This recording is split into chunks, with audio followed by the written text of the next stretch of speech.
Preface. This preface of Josephus is excellent in its kind, and highly worthy the repeated perusal of the reader before he set about the perusal of the work itself. Those who undertake write histories do not, I perceive, take that trouble on one and the same account, but for many reasons, and those such as are very different one from another. For some of them apply themselves to this part of learning to show their skill in composition, and that they may therein acquire a reputation for speaking finely. Others of them there are, who write histories in order to gratify those that happen to be concerned in them, and on that account have spared no pains, but rather gone beyond their own abilities in the performance.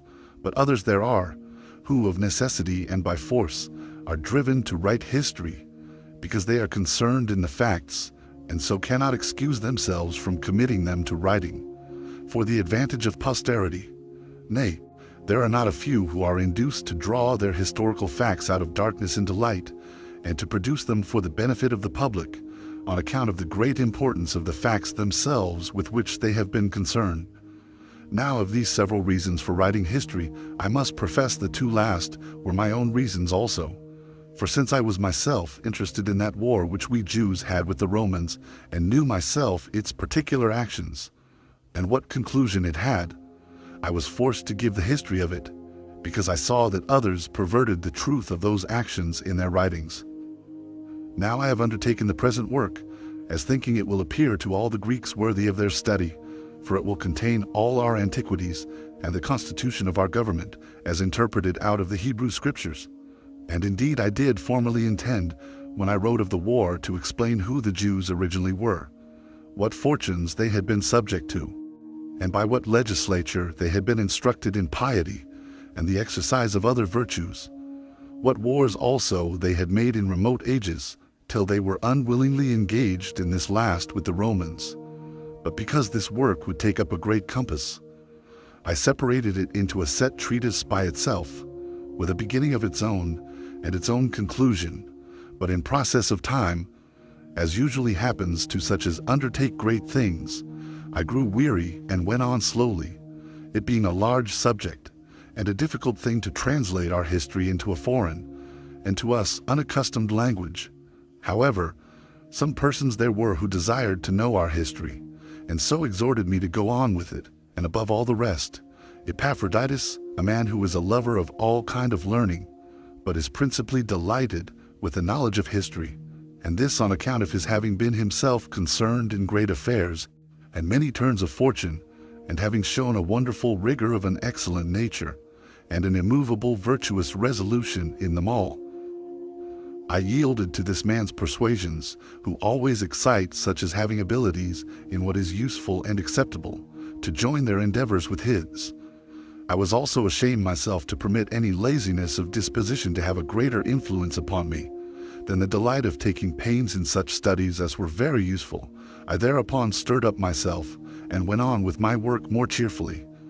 Besides the foregoing motives, I had others which I greatly reflected on, and these were that our forefathers were willing to communicate such things to others, and that some of the Greeks took considerable pains to know the affairs of our nation. I found, therefore, that the second of the Ptolemies was a king who was extraordinarily diligent in what concerned learning, and the collection of books, that he was also peculiarly ambitious to procure a translation of our law, and of the constitution of our government therein contained, into the Greek tongue.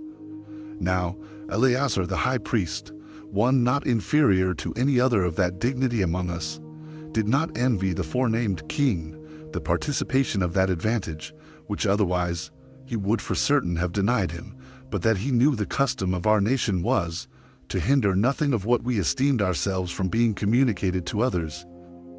Accordingly, I thought it became me both to imitate the generosity of our high priest, and to suppose there might even now be many lovers of learning like the king, for he did not obtain all our writings at that time, but those who were sent to Alexandria as interpreters gave him only the books of the law, while there were a vast number of other matters in our sacred books. They indeed contain in them the history of 5,000 years, in which time happened many strange accidents, many chances of war, and great actions of the commanders, and mutations of the form of our government. Upon the whole, a man that will peruse this history may principally learn from it that all events succeed well, even to an incredible degree, and the reward of felicity is proposed by God. But then it is to those that follow his will, and do not venture to break his excellent laws, and that so far as men anyway apostatize from the accurate observation of them, what was practical before becomes impracticable for, and whatsoever they set about as a good thing is converted into an incurable calamity. And now I exhort all those that peruse these books to apply their minds to God, and to examine the mind of our legislator, whether he hath not understood his nature in a manner worthy of him, and hath not ever ascribed to him such operations as become his power, and hath not preserved his writings from those indecent fables which others have framed, although, by the great distance of time when he lived, he might have securely forged such lies, for he lived 2,000 years ago, at which vast distance of ages the poets themselves have not been so hardy as to fix even the generations of their gods, much less the actions of their men, or their own laws. As I proceed, therefore, I shall accurately describe what is contained in our records, in the order of time that belongs to them. For I have already promised so to do throughout this undertaking, and this without adding anything to what is therein contained, or taking away anything therefrom. But because almost all our constitution depends on the wisdom of Moses, our legislator, I cannot avoid saying somewhat concerning him beforehand, though I shall do it briefly, because otherwise those that read my book may wonder how it comes to pass that my discourse, which promises an account of laws and historical facts, contains so much of philosophy. The reader is therefore to know that Moses deemed it exceeding necessary that he who would conduct his own life well and give laws to others, in the first place should consider the divine nature, and, upon the contemplation of God's operations, should thereby imitate the best of all patterns, so far as it is possible for human nature to do, and to endeavor to follow after it. Neither could the legislator himself have a right mind without such a contemplation, nor would anything he should write tend to the promotion of virtue in his readers. Unless they be taught first of all that God is the Father and Lord of all things, and sees all things, and that thence he bestows a happy life upon those that follow him, but plunges such as do not walk in the paths of virtue into inevitable miseries. Now when Moses was desirous to teach this lesson to his countrymen, he did not begin the establishment of his laws after the same manner that other legislators did, upon contracts and other rights between one man and another, but by raising their minds upwards to regard God and his creation of the world, and by persuading them that we men are the most excellent of the creatures of God upon earth. Now when once he had brought them to submit to religion, he easily persuaded them to submit in all other things, for as to other legislators, they followed fables, and by their discourses transferred the most reproachful of human vices unto the gods, and afforded wicked men the most plausible excuses for their crimes. But as for our legislator, when he had once demonstrated that God was possessed of perfect virtue, he supposed that men also ought to strive after the participation of it, and on those who did not so think, and so believe, he inflicted the severest punishments. I exhort therefore my readers to examine this whole undertaking in that view, for thereby it will appear to them that there is nothing therein disagreeable either to the majesty of God or to his love to mankind, for all things have here a reference to the nature of the universe, while our legislators speak some things wisely but enigmatically, and others under a decent allegory, but still explain such things as required a direct explication plainly and expressly. However, those that have a mind to know the reasons of everything may find here a very curious philosophical theory, which I now indeed shall waive the explication of, but if God afford me time for it, I will set about writing it after I have finished the present work. I shall now betake myself to the history before me, after I have first mentioned what Moses says of the creation of the world, which I find described in the sacred books after the manner following. Book I, containing the interval of 3,833 years, from the creation to the death of Isaac. Chapter 1. The constitution of the world and the disposition of the elements. In the beginning God created the heaven and the earth.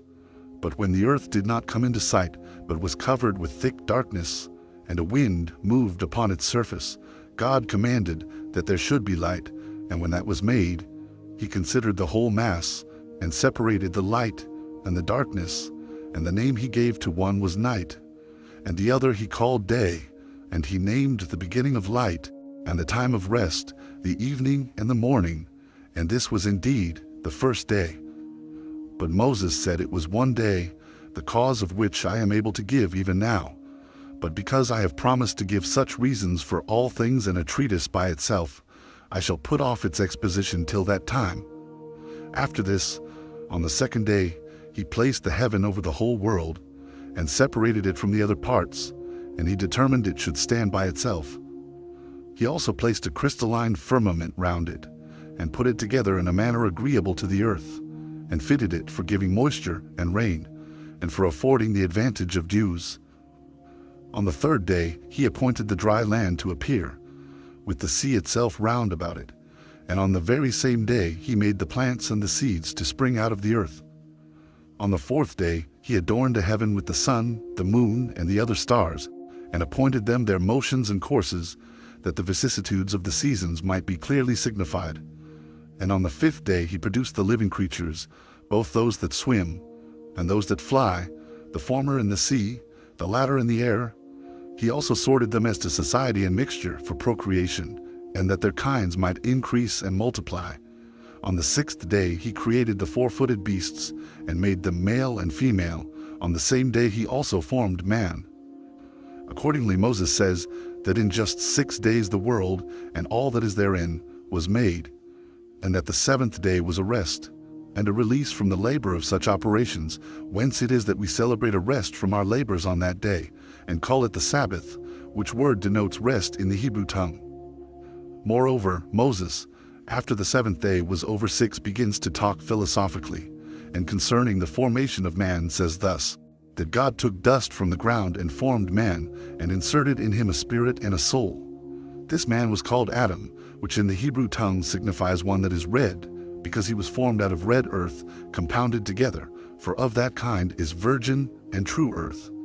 God also presented the living creatures, when he had made them, according to their kinds, both male and female, to Adam, who gave them those names by which they are still called.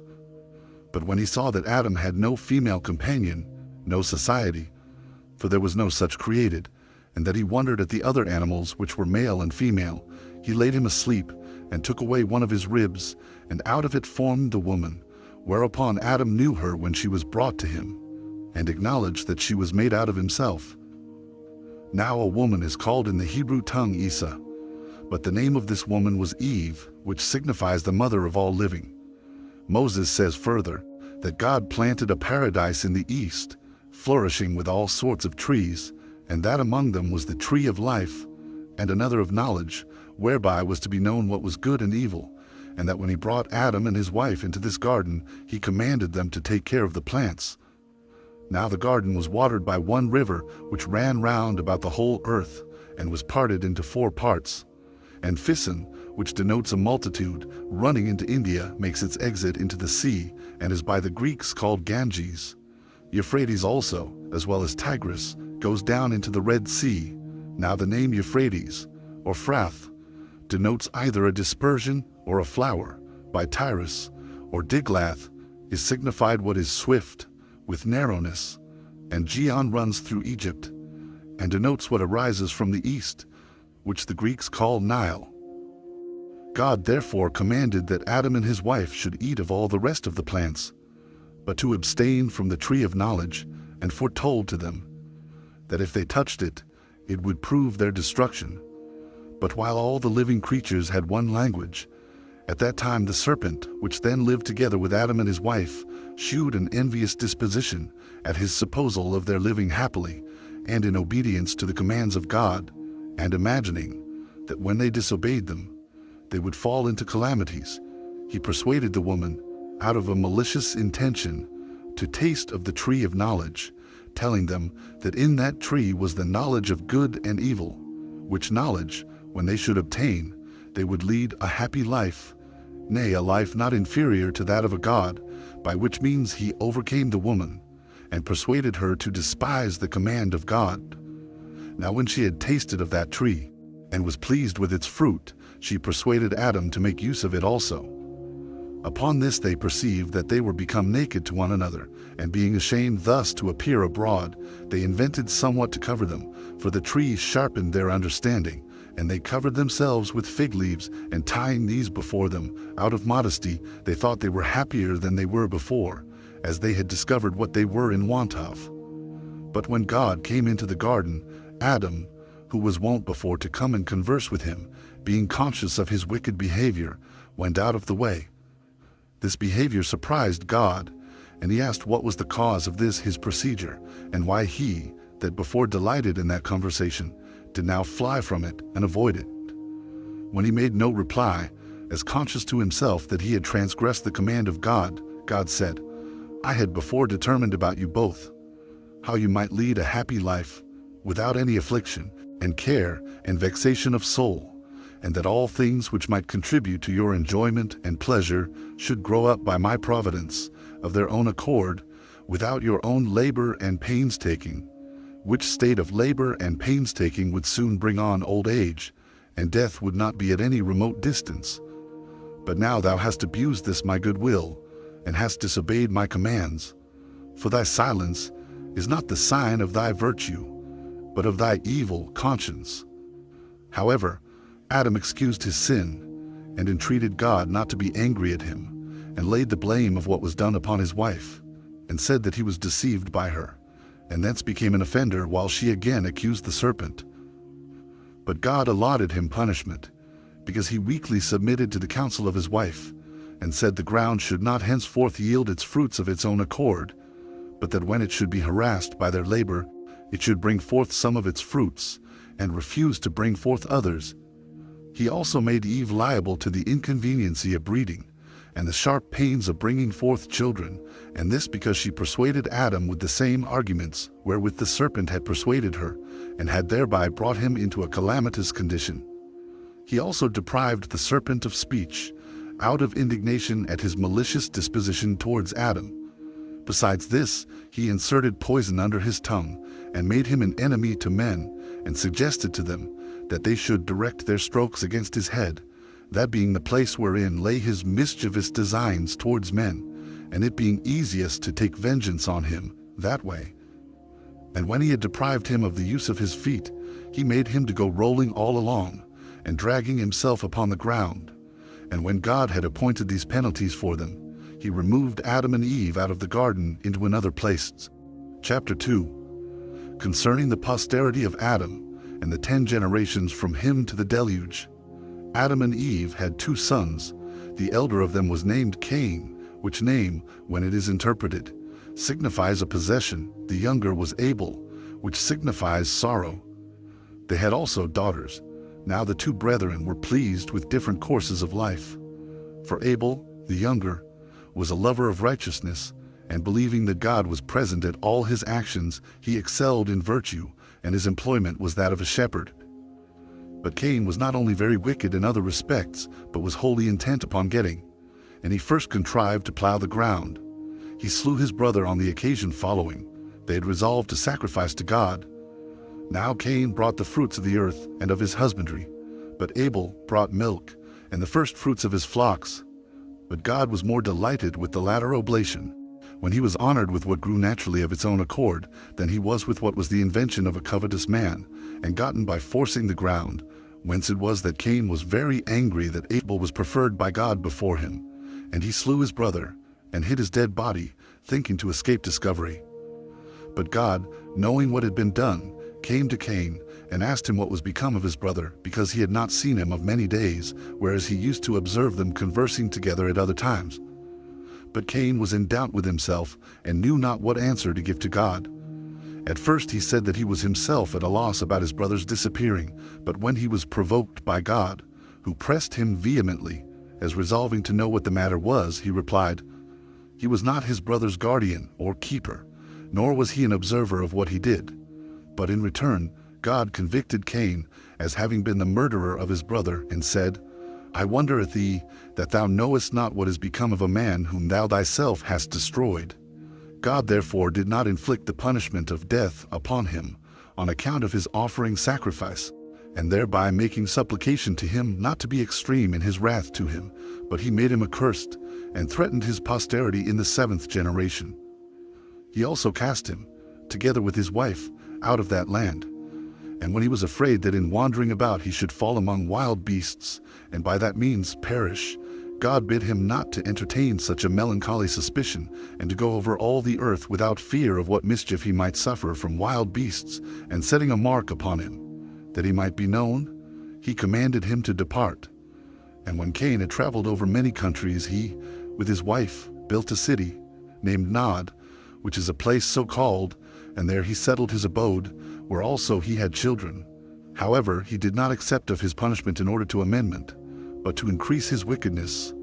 For he only aimed to procure everything that was for his own bodily pleasure, though it obliged him to be injurious to his neighbors. He augmented his household substance with much wealth, by rapine and violence. He excited his acquaintance to procure pleasures and spoils by robbery, and became a great leader of men into wicked courses. He also introduced a change in that way of simplicity wherein men lived before, and was the author of measures and weights. And whereas they lived innocently and generously, while they knew nothing of such arts, he changed the world into cunning craftiness. He first of all set boundaries about lands. He built a city and fortified it with walls, and he compelled his family to come together to it, and called that city Enoch, after the name of his eldest son Enoch. Now Jared was the son of Enoch, whose son was Malaliel, whose son was Methuselah, whose son was Lamech, who had 77 children by 2 wives, Silla and Ada. Of those children by Ada, one was Jabal. He erected tents and loved the life of a shepherd. But Jubal, who was born of the same mother with him, exercised himself in music, and invented the psaltery and the harp. But Tubal, one of his children by the other wife, exceeded all men in strength, and was very expert and famous in martial performances. He procured what tended to the pleasures of the body by that method, and first of all invented the art of making brass. Lamech was also the father of a daughter, whose name was Naamah. And because he was so skillful in matters of divine revelation, that he knew he was to be punished for Cain's murder of his brother, he made that known to his wives. Nay, even while Adam was alive, it came to pass that the posterity of Cain became exceeding wicked, every one successively dying, one after another, more wicked than the former. They were intolerable in war, and vehement in robberies, and if anyone were slow to murder people, yet was he bold in his profligate behavior, in acting unjustly, and doing injuries for gain.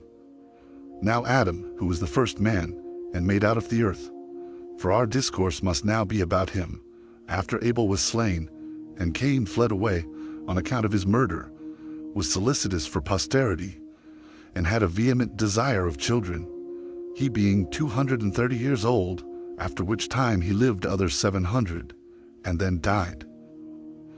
He had indeed many other children, but Seth in particular. As for the rest, it would be tedious to name them. I will therefore only endeavor to give an account of those that proceeded from Seth.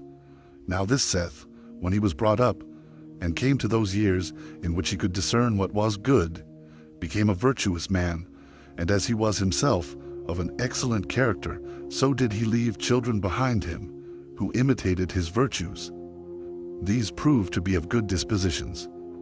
They also inhabited the same country without dissensions, and in a happy condition, without any misfortunes falling upon them till they died.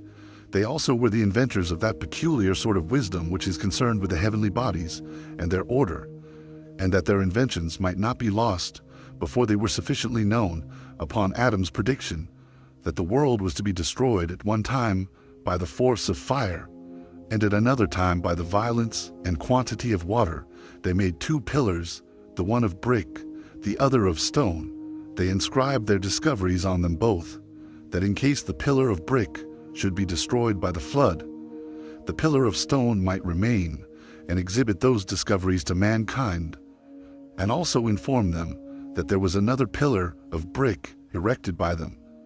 Now this remains in the land of Syria to this day. Chapter 3. Concerning the flood, And after what manner Noah was saved in an ark with his kindred, and afterwards dwelt in the plain of Shinar. Now this posterity of Seth continued to esteem God as the Lord of the universe, and have an entire regard to virtue, for 7 generations. But in process of time they were perverted, and forsook the practices of their forefathers, and did neither pay those honors to God which were appointed them, nor had they any concern to do justice towards men. But for what degree of zeal they had formerly shown for virtue, they now showed by their actions a double degree of wickedness, whereby they made God to be their enemy. For many angels of God accompanied with women, and begat sons that proved unjust, and despisers of all that was good, on account of the confidence they had in their own strength. For the tradition is, that these men did what resembled the acts of those whom the Grecians call giants. But Noah was very uneasy at what they did, and being displeased at their conduct, persuaded them to change their dispositions and their acts for the better. But seeing they did not yield to him, but were slaves to their wicked pleasures, he was afraid they would kill him, together with his wife and children, and those they had married. So he departed out of that land. Now God loved this man for his righteousness, yet he not only condemned those other men for their wickedness, but determined to destroy the whole race of mankind, and to make another race that should be pure from wickedness, and cutting short their lives, and making their years not so many as they formerly lived, but 120 only. He turned the dry land into sea, and thus were all these men destroyed, but Noah alone was saved. For God suggested to him the following contrivance and way of escape, that he should make an ark of 4 stories high, 300 cubits long, 50 cubits broad, and 30 cubits high.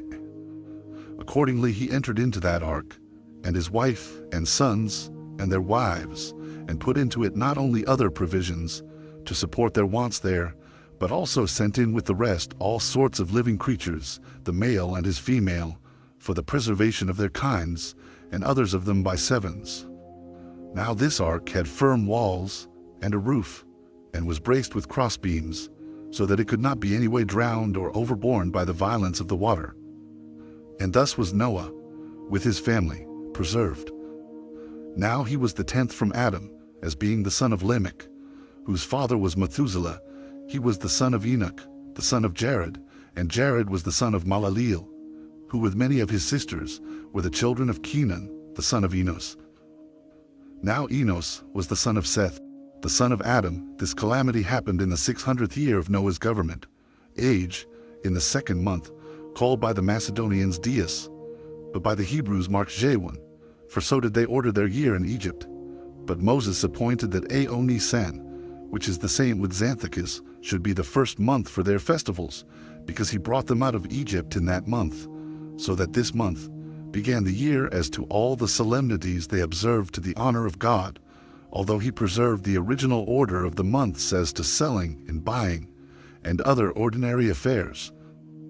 Now he says that this flood began on the 27th, 17th day of the aforementioned month, and this was 1656 years from Adam, the first man, and the time is written down in our sacred books, those who then lived having noted down, with great accuracy, both the births and deaths of illustrious men. For indeed Seth was born when Adam was in his 230th year, who lived 930 years. Seth begot Enos in his 205th year, who when he had lived 912 years, delivered the government to Canaan his son, whom he had in his 190th year. He lived 905 years. Cainan, when he had lived 910 years, had his son Malaleel, who was born in his 170th year. This Malaleel, having lived 895 years, died, leaving his son Jared, whom he begat when he was in his 165th year. He lived 962 years, and then his son Enoch succeeded him, who was born when his father was 162 years old. Now he, when he had lived 365 years, departed and went to God, whence it is that they have not written down his death. Now Methuselah the son of Enoch, who was born to him when he was 165 years old, had Lamech for his son, when he was 187 years of age, to whom he delivered the government, when he had retained it 969 years. Now Lamech, when he had governed 777 years, appointed Noah his son to be ruler of the people, who was born to Lamech when he was 182 years old, and retained the government 950 years. These years collected together make up the sum before set down. But let no one inquire into the deaths of these men, for they extended their lives along together with their children and grandchildren, but let him have regard to their births only. When God gave the signal, and it began to rain, the water poured down 40 entire days, till it became 15 cubits higher than the earth, which was the reason why there was no greater number preserved, since they had no place to fly to. When the rain ceased, the water did but just begin to abate after 150 days. That is, on the 17th day of the 7th month, it then ceasing to subside for a little while. After this, the ark rested on the top of a certain mountain in Armenia, which, when Noah understood, he opened it, and seeing a small piece of land about it, he continued quiet, and conceived some cheerful hopes of deliverance. But a few days afterward, when the water was decreased to a greater degree, he sent out a raven, as desirous to learn whether any other part of the earth were left dry by the water, and whether he might go out of the ark with safety. But the raven, finding all the land still overflowed, returned to Noah again. And after 7 days he sent out a dove, to know the state of the ground, which came back to him covered with mud, and bringing an olive branch. Hereby Noah learned that the earth was become clear of the flood. So after he had stayed 7 more days, he sent the living creatures out of the ark, and both he and his family went out, when he also sacrificed to God, and feasted with his companions. However, the Armenians call this place Greek, the place of descent, for the ark being saved in that place, its remains are shown there by the inhabitants to this day. Now all the writers of barbarian histories make mention of this flood, and of this ark, among whom is Berosus the Chaldean. For when he is describing the circumstances of the flood, he goes on thus: "It is said there is still some part of this ship in Armenia, at the mountain of the Chaldeans, and that some people carry off pieces of the bitumen, which they take away, and use chiefly as amulets for the averting of mischiefs." Hieronymus the Egyptian also, who wrote the Phoenician Antiquities and Manassias, and a great many more, make mention of the same. Nay, Nicolaus of Damascus, in his 96th book, hath a particular relation about them, where he speaks thus: "There is a great mountain in Armenia, over Menes, called Baros, upon which it is reported that many who fled at the time of the deluge were saved, and that one who was carried in an ark came on shore upon the top of it, and that the remains of the timber were a great while preserved." This might be the man about whom Moses, the legislator of the Jews, wrote. But as for Noah, he was afraid, since God had determined to destroy mankind, lest he should drown the earth every year, so he offered burnt offerings, and besought God that nature might hereafter go on in its former orderly course, and that he would not bring on so great a judgment any more, by which the whole race of creatures might be in danger of destruction, but that, having now punished the wicked, he would of his goodness spare the remainder, and such as he had hitherto judged fit to be delivered from so severe a calamity, for that otherwise these last must be more miserable than the first, and that they must be condemned to a worse condition than the others, unless they be suffered to escape entirely. That is, if they be reserved for another deluge, while they must be afflicted with the terror and sight of the first deluge, and must also be destroyed by a second. He also entreated God to accept of his sacrifice, and to grant that the earth might never again undergo the like effects of his wrath, that men might be permitted to go on cheerfully in cultivating the same, to build cities, and live happily in them, and that they might not be deprived of any of those good things which they enjoyed before the flood, but might attain to the like length of days and old age which the ancient people had arrived at before.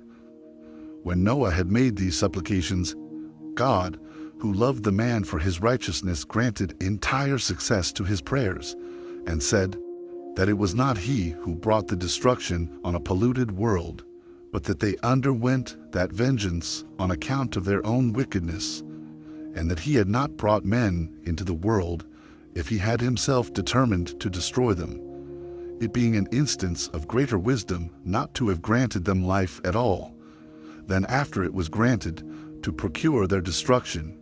But the injuries, said he, they offered to my holiness and virtue, forced me to bring this punishment upon them. But I will leave off for the time to come to require such punishments, the effects of so great wrath, for their future wicked actions, and especially on account of thy prayers. But if I shall at any time send tempests of rain in an extraordinary manner, be not affrighted at the largeness of the showers, for the water shall no more overspread the earth. However, I require you to abstain from shedding the blood of men, and to keep yourselves pure from murder, and to punish those that commit any such thing. I permit you to make use of all the other living creatures at your pleasure, and as your appetites lead you, for I have made you lords of them all, both of those that walk on the land, and those that swim in the waters, and of those that fly in the regions of the air on high, accepting their blood, for therein is the life. But I will give you a sign that I have left off my anger by my bow, whereby is meant the rainbow, for they determined that the rainbow was the bow of God. And when God had said and promised us, he went away. Now when Noah had lived 350 years after the flood, and that all that time happily he died, having lived the number of 950 years, but let no one, upon comparing the lives of the ancients with our lives, and with the few years which we now live, think that what we have said of them is false, or make the shortness of our lives at present an argument, that neither did they attain to so long a duration of life, for those ancients were beloved of God, and lately made by God himself, and because their food was then fitter for the prolongation of life, might well live so great a number of years, and besides, God afforded them a longer time of life on account of their virtue, and the good use they made of it in astronomical and geometrical discoveries, which would not have afforded the time of foretelling the periods of the stars, unless they had lived 600 years, for the great year is completed in that interval. Now I have for witnesses to what I have said all those that have written Antiquities, both among the Greeks and barbarians, for even Manetho, who wrote the Egyptian history, and Berosus, who collected the Chaldean monuments, and Mochus, and Hestius, and besides these, Hieronymus the Egyptian, and those who composed the Phoenician history, agree to what I here say. He should also, and Hecatseus, Hellanicus, and Acusilaus, and besides these, Ephorus and Nicholas, relate that the ancients lived 1,000 years. But as to these matters, let everyone look upon them as he thinks fit. Chapter 4, concerning the Tower of Babylon, and the confusion of tongues. Now the sons of Noah were 3, Shem, Japhet, and Ham, born 100 years before the deluge. These first of all descended from the mountains into the plains, and fixed their habitation there, and persuaded others who were greatly afraid of the lower grounds on account of the flood, and so were very loath to come down from the higher places, to venture to follow their examples. Now the plain in which they first dwelt was called Shinar. God also commanded them to send colonies abroad, for the thorough peopling of the earth, that they might not raise seditions among themselves, but might cultivate a great part of the earth, and enjoy its fruits after a plentiful manner. But they were so ill instructed that they did not obey God, for which reason they fell into calamities, and were made sensible, by experience, of what sin they had been guilty. For when they flourished with a numerous youth, God admonished them again to send out colonies.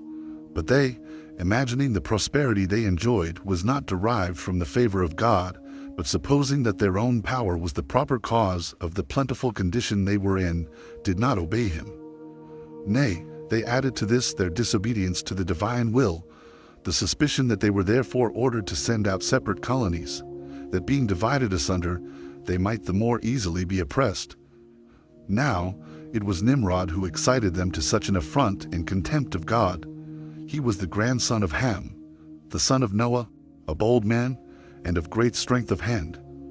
He persuaded them not to ascribe it to God, as if it was through his means they were happy, but to believe that it was their own courage which procured that happiness. He also gradually changed the government into tyranny, seeing no other way of turning men from the fear of God, but to bring them into a constant dependence on his power. He also said he would be revenged on God if he should have a mind to drown the world again, for that he would build a tower too high for the waters to be able to reach, and that he would avenge himself on God for destroying their forefathers. Now the multitude were very ready to follow the determination of Nimrod, and to esteem it a piece of cowardice to submit to God, and they built a tower, neither sparing any pains, nor being in any degree negligent about the work, and by reason of the multitude of hands employed in it, it grew very high, sooner than anyone could expect, but the thickness of it was so great, and it was so strongly built, that thereby its great height seemed upon the view to be less than it really was. It was built of burnt brick, cemented together with mortar, made of bitumen, that it might not be liable to admit water. When God saw that they acted so madly, he did not resolve to destroy them utterly, since they were not grown wiser by the destruction of the former sinners. But he caused a tumult among them, by producing in them divers languages, and causing that, through the multitude of those languages, they should not be able to understand one another. The place wherein they built the tower is now called Babylon, because of the confusion of that language which they readily understood before, for the Hebrews mean by the word Babel, confusion. The Sibyl also makes mention of this tower, and of the confusion of the language, when she says thus, when all men were of one language, some of them built a high tower, as if they would thereby ascend up to heaven. But the gods sent storms of wind and overthrew the tower, and gave every one his peculiar language, and for this reason it was that the city was called Babylon. But as to the plan of Shinar, in the country of Babylonia, Hestiaeus mentions it, when he says thus, such of the priests as were saved took the sacred vessels of Jupiter and Ialius, and came to Shinar of Babylonia. Chapter 5. After what manner the posterity of Noah sent out colonies, and inhabited the whole earth. After this they were dispersed abroad, on account of their languages, and went out by colonies everywhere, and each colony took possession of that land which they light upon, and unto which God led them, so that the whole continent was filled with them, both the inland and the maritime countries. There were some also who passed over the sea in ships, and inhabited the islands, and some of those nations do still retain the denominations which were given them by their first founders, but some have lost them also, and some have only admitted certain changes in them, that they might be the more intelligible to the inhabitants. And they were the Greeks, who became the authors of such mutations. For when in after ages they grew potent, they claimed themselves the glory of antiquity, giving names to the nations that sounded well in Greek, that they might be better understood among themselves, and setting agreeable forms of government over them, as if they were a people derived from themselves. Chapter 6. How every nation was denominated from their first inhabitants. Now they were the grandchildren of Noah, in honor of whom names were imposed on the nations by those that first seized upon them. Japhet, the son of Noah, had 7 sons. They inhabited so, that, beginning at the mountains Taurus and Amanus, they proceeded along Asia, as far as the river Tansis, and along Europe to Cadiz, and settling themselves on the lands which they light upon, which none had inhabited before, they called the nations by their own names. For Gomer founded those whom the Greeks now call Galatians, Gauls, but were then called Gomerites. Magog founded those that from him were named Magogitse, but who are by the Greeks called Scythians. Now as to Javan and Madai, the sons of Japhet, from Madai came the Madans, who are called Medes, by the Greeks, but from Javan Ionia, and all the Grecians are derived. Tobel founded the Thobalites, who are now called Iberes, and the Mosochini were founded by Mosach, now they are Cappadocians. There is also a mark of their ancient denomination still to be shown, for there is even now among them a city called Mazaka, which may inform those that are able to understand, that so was the entire nation once called. Thyras also called those whom he ruled over Thracians, but the Greeks changed the name into Thracians, And so many were the countries that had children of Japhet for their inhabitants. Of the 3 sons of Gomer, Ashanax founded the Askenaxians, who are now called by the Greeks Rhaginians. So did Riphath found the Riphians, now called Paphlagonians, and through Grama the Thrugramians, who, as the Greeks resolved, were named Phrygians. Of the 3 sons of Javan also, the son of Japhet, Elisa gave name to the Elysians, who were his subjects. They are now the Aeolians. Tharsis to the Tharsians, for so was Cilicia of old called, the sign of which is this, that the noblest city they have, and a metropolis also, is Tarsus, the Tau being by change put for the Theta. Sethimas possessed the island Sethima, it is now called Cyprus, and from that it is, that all islands, and the greatest part of the sea coasts, are named Sethim by the Hebrews, and one city there is in Cyprus that has been able to preserve its denomination. It has been called Sidius by those who use the language of the Greeks, and has not, by the use of that dialect, escaped the name of Sethim. And so many nations have the children and grandchildren of Japhet possessed. Now when I have premised somewhat which perhaps the Greeks do not know, I will return and explain what I have omitted, for such names are pronounced here after the manner of the Greeks to please my readers, for our own country language does not so pronounce them. But the names in all cases are of one and the same ending. For the name we here pronounce, Noias, is there Noah, and in every case retains the same termination. The children of Ham possessed the land from Syria and Amanus, and the mountains of Libanus, seizing upon all that was on its sea coasts, and as far as the ocean, and keeping it as their own. Some indeed of its names are utterly vanished away, others of them being changed, and another sound given them are hardly to be discovered. Yet a few there are which have kept their denominations entire. For of the 4 sons of Ham, time has not at all hurt the name of Chus, for the Ethiopians over whom he reigned are even at this day, both by themselves and by all men in Asia called Chusites. The memory also of the Mizrates is preserved in their name, for all we who inhabit this country of Judea called Egypt Mestra, and the Egyptians Mestraeans. Phut also was the founder of Libya, and called the inhabitants Phutites, from himself. There is also a river in the country of Moors which bears that name, whence it is that we may see the greatest part of the Grecian historiographers mention that river, and the adjoining country by the appellation of Phut. But the name it has now has been by change given it from one of the sons of Mizraim, who was called Libios. We will inform you presently what has been the occasion why it has been called Africa also. Canaan, the 4th son of Ham, inhabited a country now called Judea, and called it from his own name Canaan. The children of these 4 were these Sabas, who founded the Sabaeans, Evelas, who founded the Evelians, who are called Gechuli. Sabathis founded the Sabathans. They are now called by the Greeks Estabrans.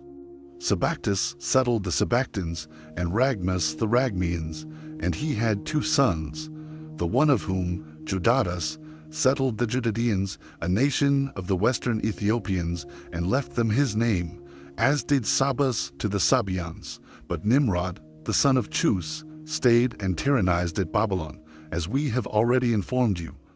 Now all the children of Mizraim, being 8 in number, possessed the country from Gaza to Egypt, though it retained the name of one only, the Philistim, for the Greeks call part of that country Palestine. As for the rest, Ludium and Enamim and Labim, who alone inhabited in Libya, and called the country from himself, Nadim and Phethrasim and Shesloim and Sephthorim. We know nothing of them besides their names. For the Ethiopic War 22, which we shall describe hereafter, was the cause that those cities were overthrown. The sons of Canaan were these: Sidonius, who also built a city of the same name. It is called by the Greeks Sidon Amathus, inhabited in Amathene, which is even now called Amatha by the inhabitants, although the Macedonians named it Epiphania, from one of his posterity. Arudius possessed the island Eridus, Arucus possessed Ars, which is in Libanus. But for the 7 others, Euius, Chedius, Jebusus, Amoreus, Gergesus, Eudaeus, Senius, Samarius, we have nothing in the sacred books but their names, for the Hebrews overthrew their cities, and their calamities came upon them on the occasion following. Noah, when, after the deluge, the earth was resettled in its former condition, set about its cultivation, and when he had planted it with vines, and when the fruit was ripe, and he had gathered the grapes in their season, and the wine was ready for use, he offered sacrifice, and feasted, and being drunk, he fell asleep, and lay naked in an unseemly manner. When his youngest son saw this, he came laughing, and showed him to his brethren, but they covered their fond nakedness.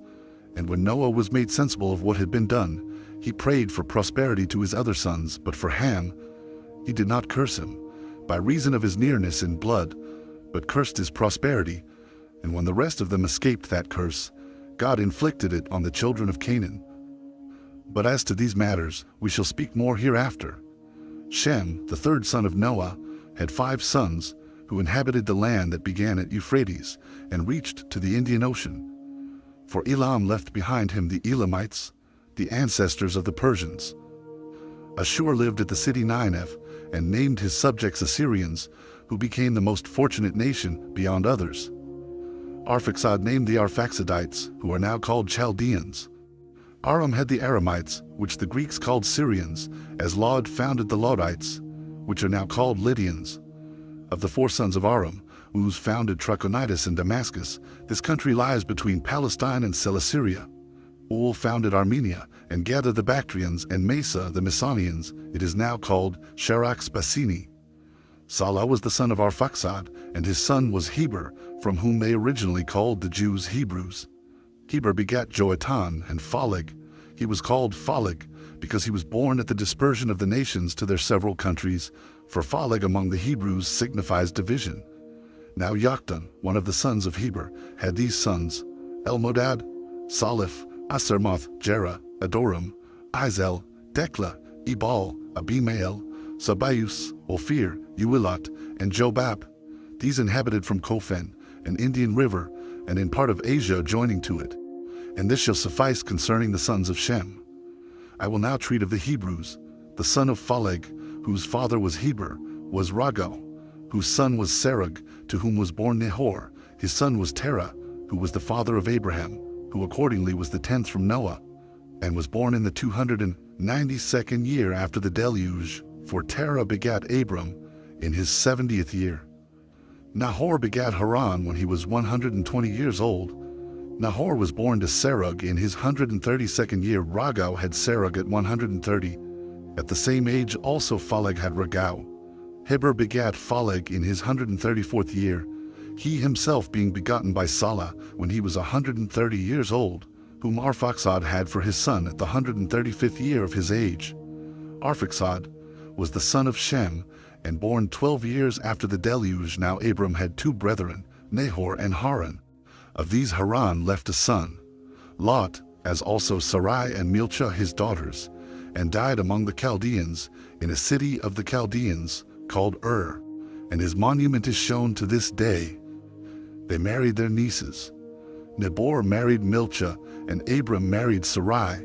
Now Terah, hating Chaldea, on account of his mourning for Ilaran, they all removed to Haran of Mesopotamia, where Terah died and was buried, when he had lived to be 205 years old, for the life of man was already, by degrees, diminished, and became shorter than before, till the birth of Moses, after whom the term of human life was 120 years, God determining it to the length that Moses happened to live.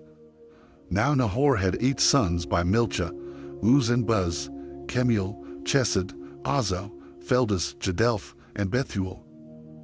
These were all the genuine sons of Nahor, for Teba and Gam and Tachas and Maacah were born of Reumah, his concubine. But Bethuel had a daughter, Rebekah, and a son, Laban. Chapter 7. How Abram our forefather went out of the land of the Chaldeans, and lived in the land then called Canaan, but now Judea. Now Abram, having no son of his own, adopted Lot, his brother Haran's son, and his wife Sarai's brother, and he left the land of Chaldea when he was 75 years old, and at the command of God went into Canaan. And therein he dwelt himself, and left it to his posterity. He was a person of great sagacity, both for understanding all things and persuading his hearers, and not mistaken in his opinions, for which reason he began to have higher notions of virtue than others had, and he determined to renew and to change the opinion all men happened then to have concerning God, for he was the first that ventured to publish this notion, that there was but one God, the creator of the universe, and that, as to other gods, if they contributed anything to the happiness of men, that each of them afforded it only according to his appointment, and not by their own power. This his opinion was derived from the irregular phenomena that were visible both at land and sea, as well as those that happened to the sun and moon, and all the heavenly bodies. Thus, if, said he, these bodies had power of their own, they would certainly take care of their own regular motions, but since they do not preserve such regularity, they make it plain that insofar as they cooperate to our advantage, do it not of their own abilities, but as they are subservient to him that commands them, to whom alone we ought justly to offer our honor and thanksgiving. For which doctrines, when the Chaldeans and other people of Mesopotamia raised a tumult against him, he thought fit to leave that country, and at the command and by the assistance of God, he came and lived in the land of Canaan. And when he was there settled, he built an altar, and performed a sacrifice to God. Berosus mentions our father Abram without naming him, when he says thus, in the 10th generation after the flood, there was among the Chaldeans a man righteous and great, and skillful in the celestial science. But Hecatius does more than barely mention him, for he composed, and left behind him, a book concerning him. And Nicolaus of Damascus, in the 4th book of his history, says thus, Abram reigned at Damascus, being a foreigner, who came with an army out of the land above Babylon, called the land of the Chaldeans. But after a long time, he got him up, and removed from that country also with his people, and went into the land then called the land of Canaan, but now the land of Judea. And this, when his posterity were become a multitude, as to which posterity of his we relate their history in another work. Now the name of Abram is even still famous in the country of Damascus, and there is shown a village named from him, the habitation of Abram. Chapter 8. That when there was a famine in Canaan, Abram went thence into Egypt, and after he had continued there a while, he returned back again. Now, after this, when a famine had invaded the land of Canaan, and Abram had discovered that the Egyptians were in a flourishing condition, he was disposed to go down to them, both to partake of the plenty they enjoyed, and to become an auditor of their priests, and to know what they said concerning the gods, designing either to follow them, if they had better notions than he, or to convert them into a better way, if his own notions proved the truest. Now, seeing he was to take Sarai with him, and was afraid of the madness of the Egyptians with regard to women, lest the king should kill him on occasion of his wife's great beauty, he contrived this device. He pretended to be her brother, and directed her in a dissembling way to pretend the same, for he said it would be for their benefit. Now, as soon as he came into Egypt, it happened to Abram as he supposed it would, for the fame of his wife's beauty was greatly talked of, for which reason Pharaoh, the king of Egypt, would not be satisfied with what was reported of her, but would needs see her himself, and was preparing to enjoy her. But God put a stop to his unjust inclinations, by sending upon him a distemper, and a sedition against his government. And when he inquired of the priests how he might be freed from these calamities, they told him that this his miserable condition was derived from the wrath of God, upon account of his inclination to abuse the stranger's wife. He then, out of fear, asked Sarai who she was, and who it was that she brought along with her. And when he had found out the truth, he excused himself to Abram, that supposing the woman to be his sister and not his wife, he set his affections on her, as desiring an affinity with him by marrying her, but not as incited by lust to abuse her. He also made him a large present in money, and gave him leave to enter into conversation with the most learned among the Egyptians, from which conversation his virtue and his reputation became more conspicuous than they had been before. For whereas the Egyptians were formerly addicted to different customs, and despised one another's sacred and accustomed rites, and were very angry one with another on that account, Abram conferred with each of them, and, confuting the reasonings they made use of, every one for their own practices, demonstrated that such reasonings were vain and void of truth, whereupon he was admired by them in those conferences as a very wise man and one of great sagacity, when he discoursed on any subject he undertook, and this not only in understanding it, but in persuading other men also to assent to him. He communicated to them arithmetic, and delivered to them the science of astronomy, for before Abram came into Egypt, they were unacquainted with those parts of learning, for that science came from the Chaldeans into Egypt, and from thence to the Greeks also. As soon as Abram was come back into Canaan, he parted the land between him and Lot, upon account of the tumultuous behavior of their shepherds, concerning the pastures wherein they should feed their flocks.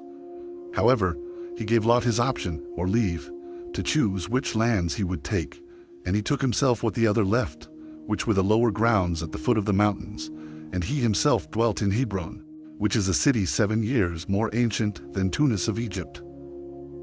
But Lot possessed the land of the plain, and the river Jordan, not far from the city of Sodom, which was then a fine city, but is now destroyed by the will and wrath of God, the cause of which I shall show in its proper place hereafter. Chapter 9. The destruction of the Sodomites by the Assyrian war. At this time, when the Assyrians had the dominion over Asia, the people of Sodom were in a flourishing condition, both as to riches and the number of their youth. There were 5 kings that managed the affairs of this county: Balas, Barsus, Sennabar, and Sumobor, with the king of Bela, and each king led on his own troops, and the Assyrians made war upon them, and dividing their army into 4 parts, fought against them. Now every part of the army had its own commander, and when the battle was joined, the Assyrians were conquerors and imposed a tribute on the kings of the Sodomites, who submitted to this slavery 12 years, and so long they continued to pay their tribute. But on the 13th year they rebelled, and then the army of the Assyrians came upon them, under their commanders Amraphel, Arioch, Chedorlaomer, and Tidal. These kings had laid waste all over Syria and overthrown the offspring of the giants.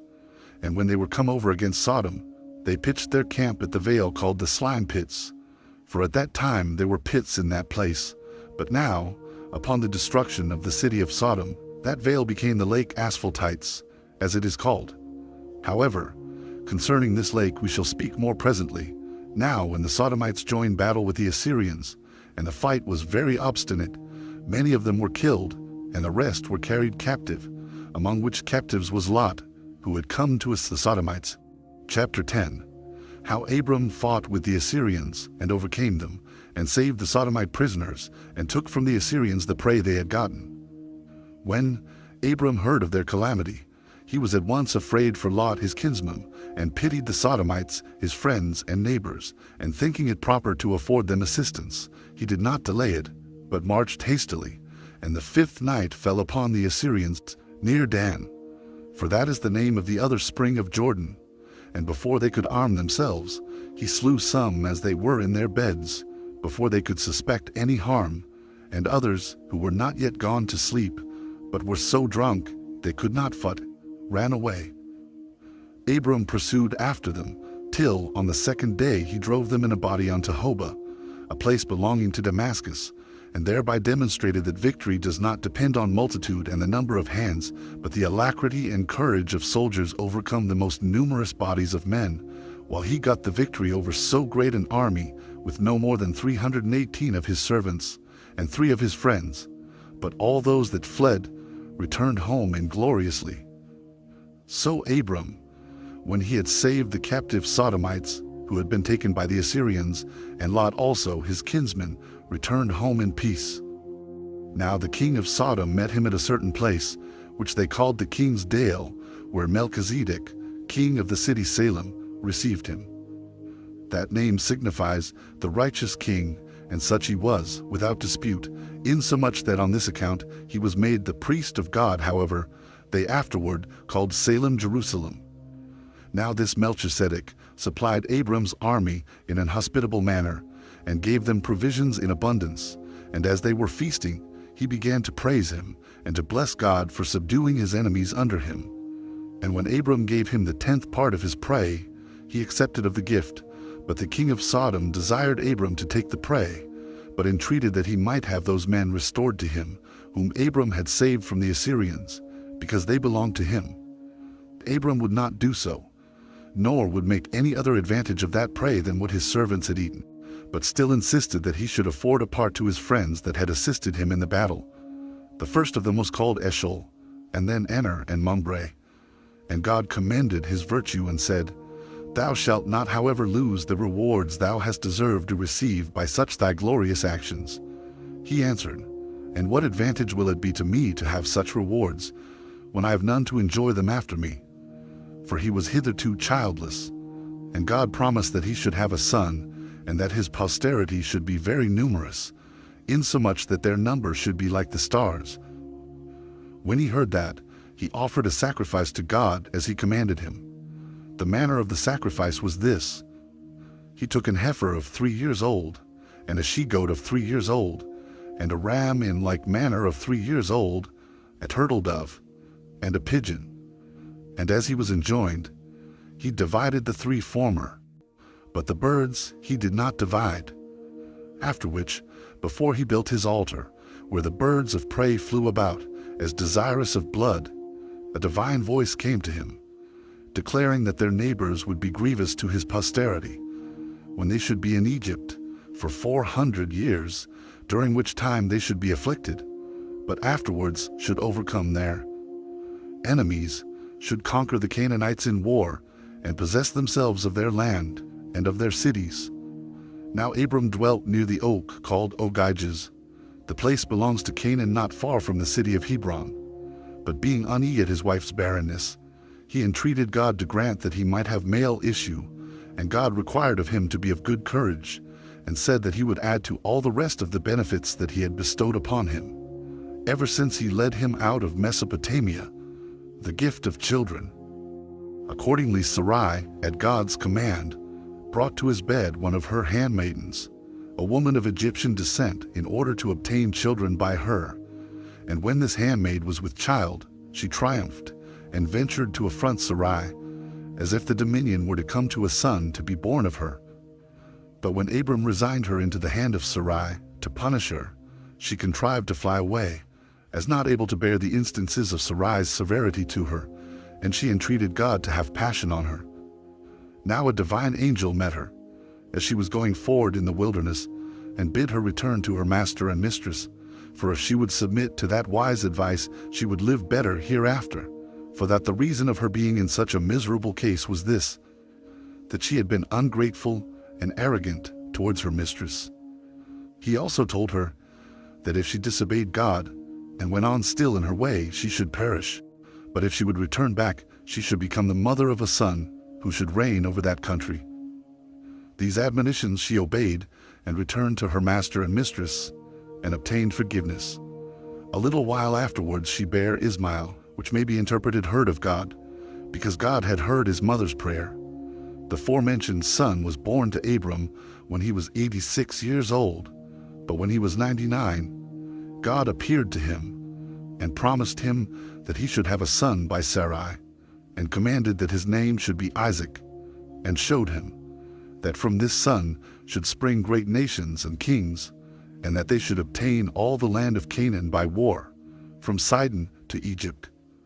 But he charged him, in order to keep his posterity unmixed with others, that they should be circumcised in the flesh of their foreskin, and that this should be done on the 8th day after they were born, the reason of which circumcision I will explain in another place. And Abram inquiring also concerning Ismael, whether he should live or not, God signified to him that he should live to be very old, and should be the father of great nations.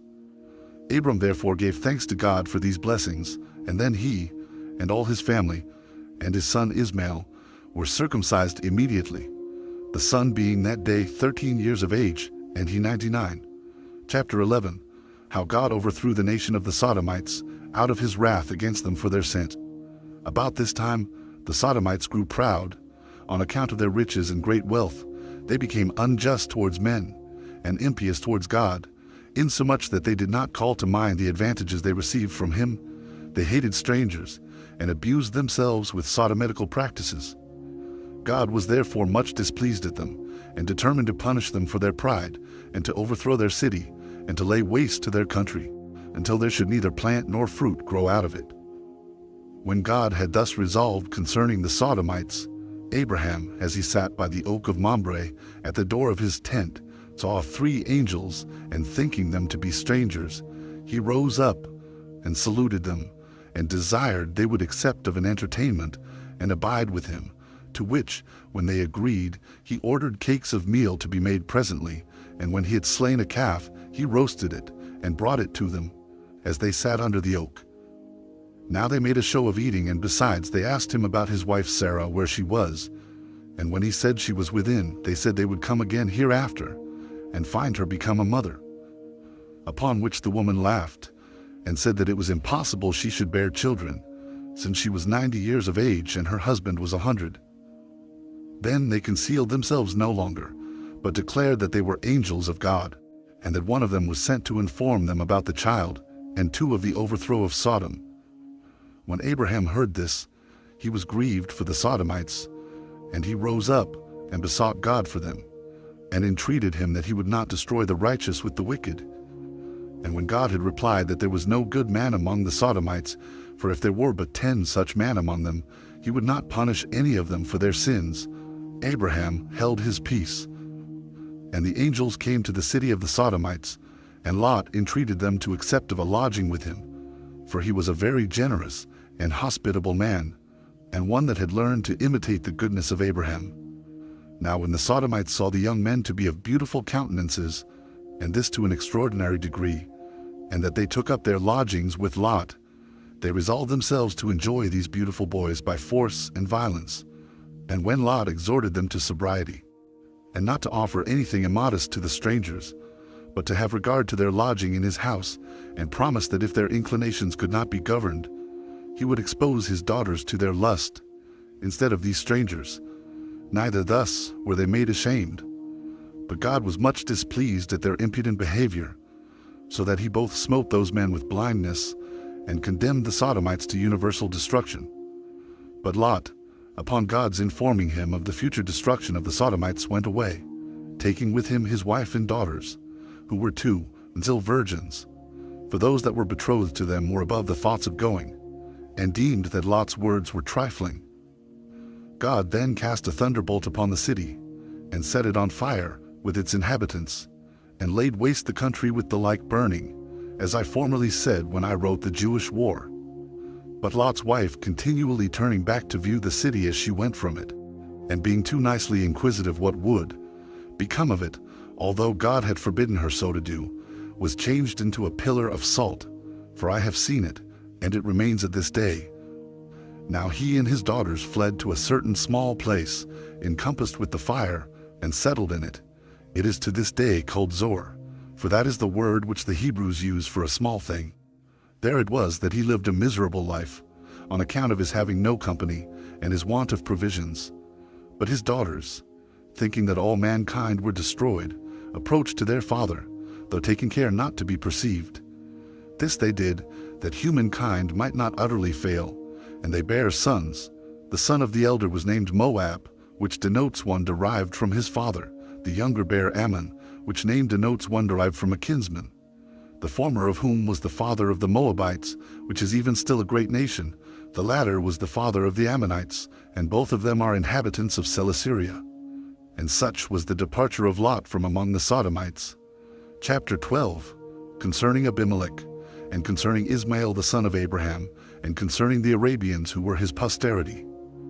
Abraham now removed to Gerar of Palestine, leading Sarah along with him, under the notion of his sister, using the like dissimulation that he had used before, and this out of fear, for he was afraid of Abimelech, the king of that country, who did also himself fall in love with Sarah, and was disposed to corrupt her.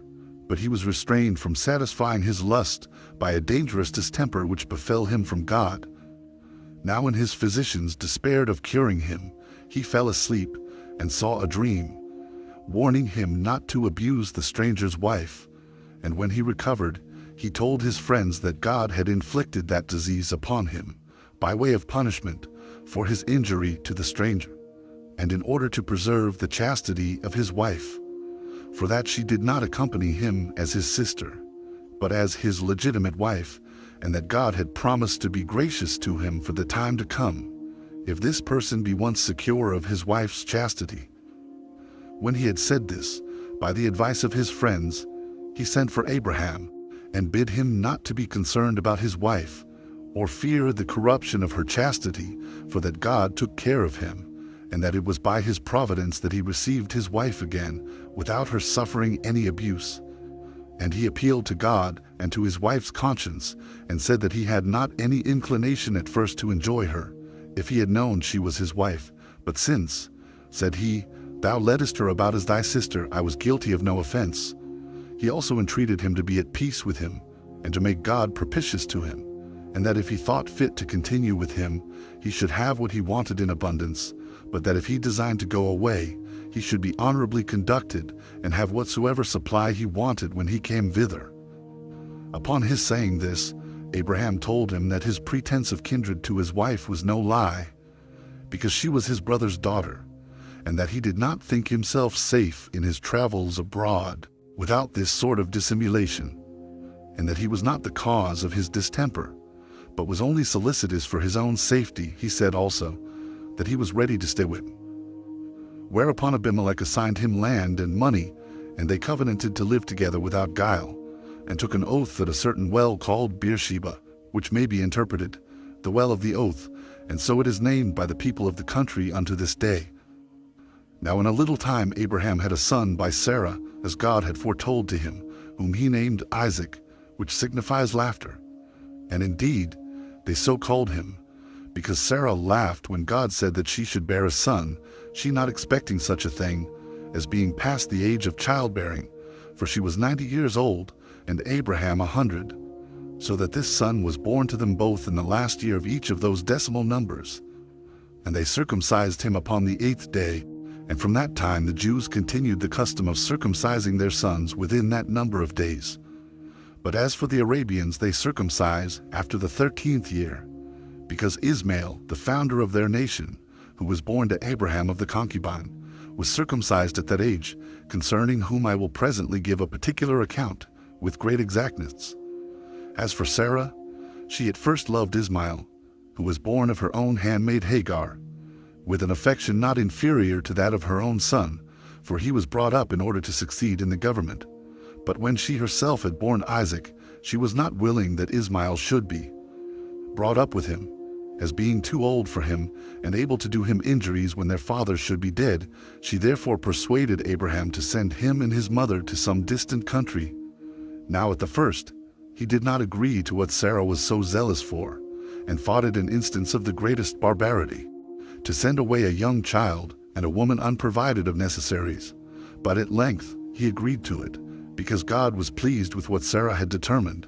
So he delivered Ismail to his mother, as not yet able to go by himself, and commanded her to take a bottle of water, and a loaf of bread, and so to depart, and to take necessity for her guide. But as soon as her necessary provisions failed, she found herself in an evil case, and when the water was almost spent, she laid the young child, who was ready to expire, under a fig tree, and went on further, that so he might die while she was absent. But a divine angel came to her, and told her of a fountain hard by, and bid her take care, and bring up the child, because she should be very happy by the preservation of Ismail. She then took courage, upon the prospect of what was promised her, and, meeting with some shepherds, by their care she got clear of the distresses she had been in. When the lad was grown up, he married a wife, by birth an Egyptian, from whence the mother was herself derived originally. Of this wife were born to Ismail 12 sons, Nebaioth, Kedar, Abdil, Mabsam, Idumaz, Masmaus, Masaus, Chodad, Theman, Jetur, Nephasis, Cadmas. These inhabited all the country from Euphrates to the Red Sea, and called it Nabathin. They are an Arabian nation, and named their tribes from these, both because of their own virtue, and because of the dignity of Abraham their father. Chapter 13. Concerning Isaac, the legitimate son of Abraham. Now Abraham greatly loved Isaac, as being his only begotten and given to him at the borders of old age, by the favor of God. The child also endeared himself to his parents even more, by the exercise of every virtue, and adhering to his duty to his parents, and being zealous in the worship of God. Abraham also placed his own happiness in this prospect, that when he should die, he should leave this his son in a safe and secure condition, which accordingly he obtained by the will of God, who being desirous to make an experiment of Abraham's religious disposition towards himself, appeared to him, and enumerated all the blessings he had bestowed on him, how he had made him superior to his enemies, and that his son Isaac, who was the principal part of his present happiness, was derived from him. And he said that he required this son of his as a sacrifice and holy oblation. Accordingly he commanded him to carry him to the mountain Moriah, and to build an altar, and offer him for a burnt offering upon it, for that this would best manifest his religious disposition towards him, if he preferred what was pleasing to God, before the preservation of his own son. Now Abraham thought that it was not right to disobey God in anything, but that he was obliged to serve him in every circumstance of life, since all creatures that live enjoy their life by his providence and the kindness he bestows on them. Accordingly he concealed this command of God, and his own intentions about the slaughter of his son, from his wife, as also from every one of his servants, otherwise he should have been hindered from his obedience to God. And he took Isaac, together with 2 of his servants, and laying what things were necessary for a sacrifice upon an ass, he went away to the mountain.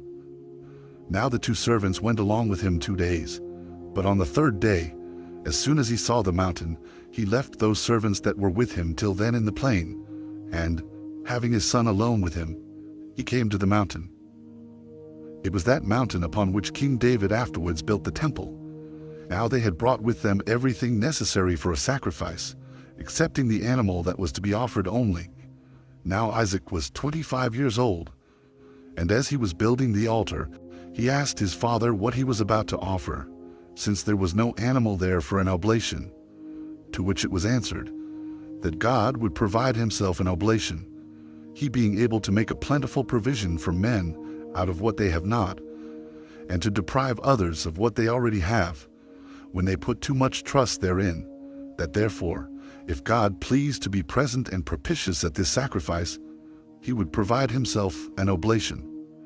As soon as the altar was prepared, and Abraham had laid on the wood, and all things were entirely ready, he said to his son, O son, I poured out a vast number of prayers that I might have thee from son.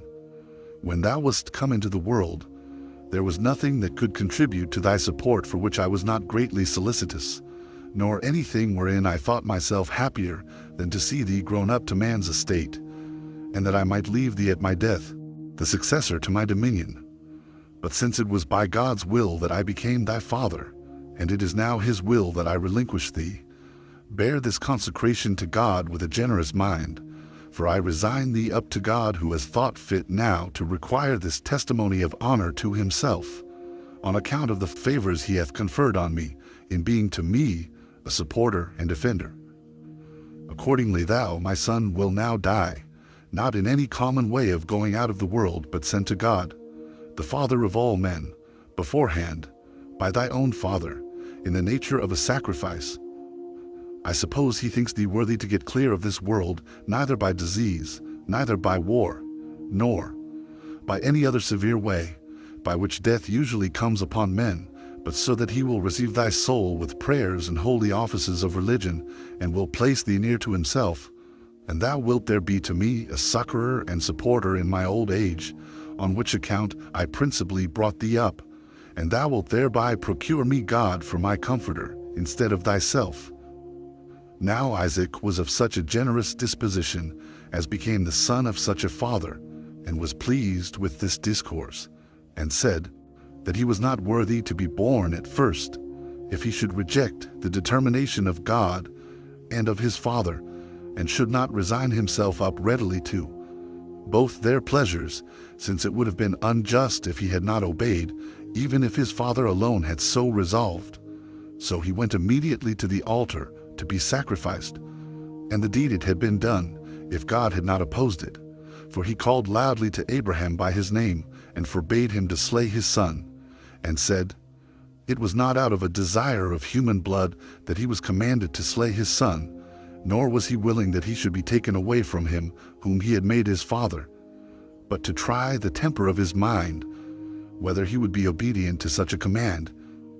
Since therefore he now was satisfied as to that his alacrity, and the surprising readiness he showed in this his piety, he was delighted in having bestowed such blessings upon him, and that he would not be wanting in all sort of concern about him, and in bestowing other children upon him, and that his son should live to a very great age, that he should live a happy life, and bequeath a large principality to his children, who should be good and legitimate.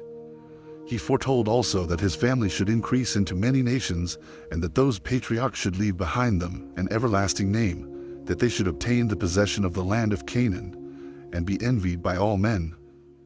When God had said this, he produced to them a ram, which did not appear before, for the sacrifice. So Abraham and Isaac, receiving each other unexpectedly, and having obtained the promises of such great blessings, embraced one another, and when they had sacrificed, they returned to Sarah, and lived happily together, God affording them his assistance in all things they desired. Chapter 14. Concerning Sarah Abraham's wife, and how she ended her days. Now Sarah died a little while after, having lived 127 years.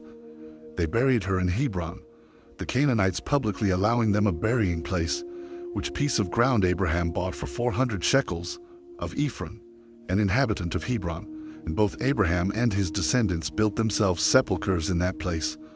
Chapter 15. How the nation of the troglodytes were derived from Abraham by Keturah. Abraham after this married Keturah, by whom 6 sons were born to him, men of courage and of sagacious minds, Zambran and Jazar, and Medan, and Madian, and Josabak, and Su. Now the sons of Su were Sabbathon and Dedan.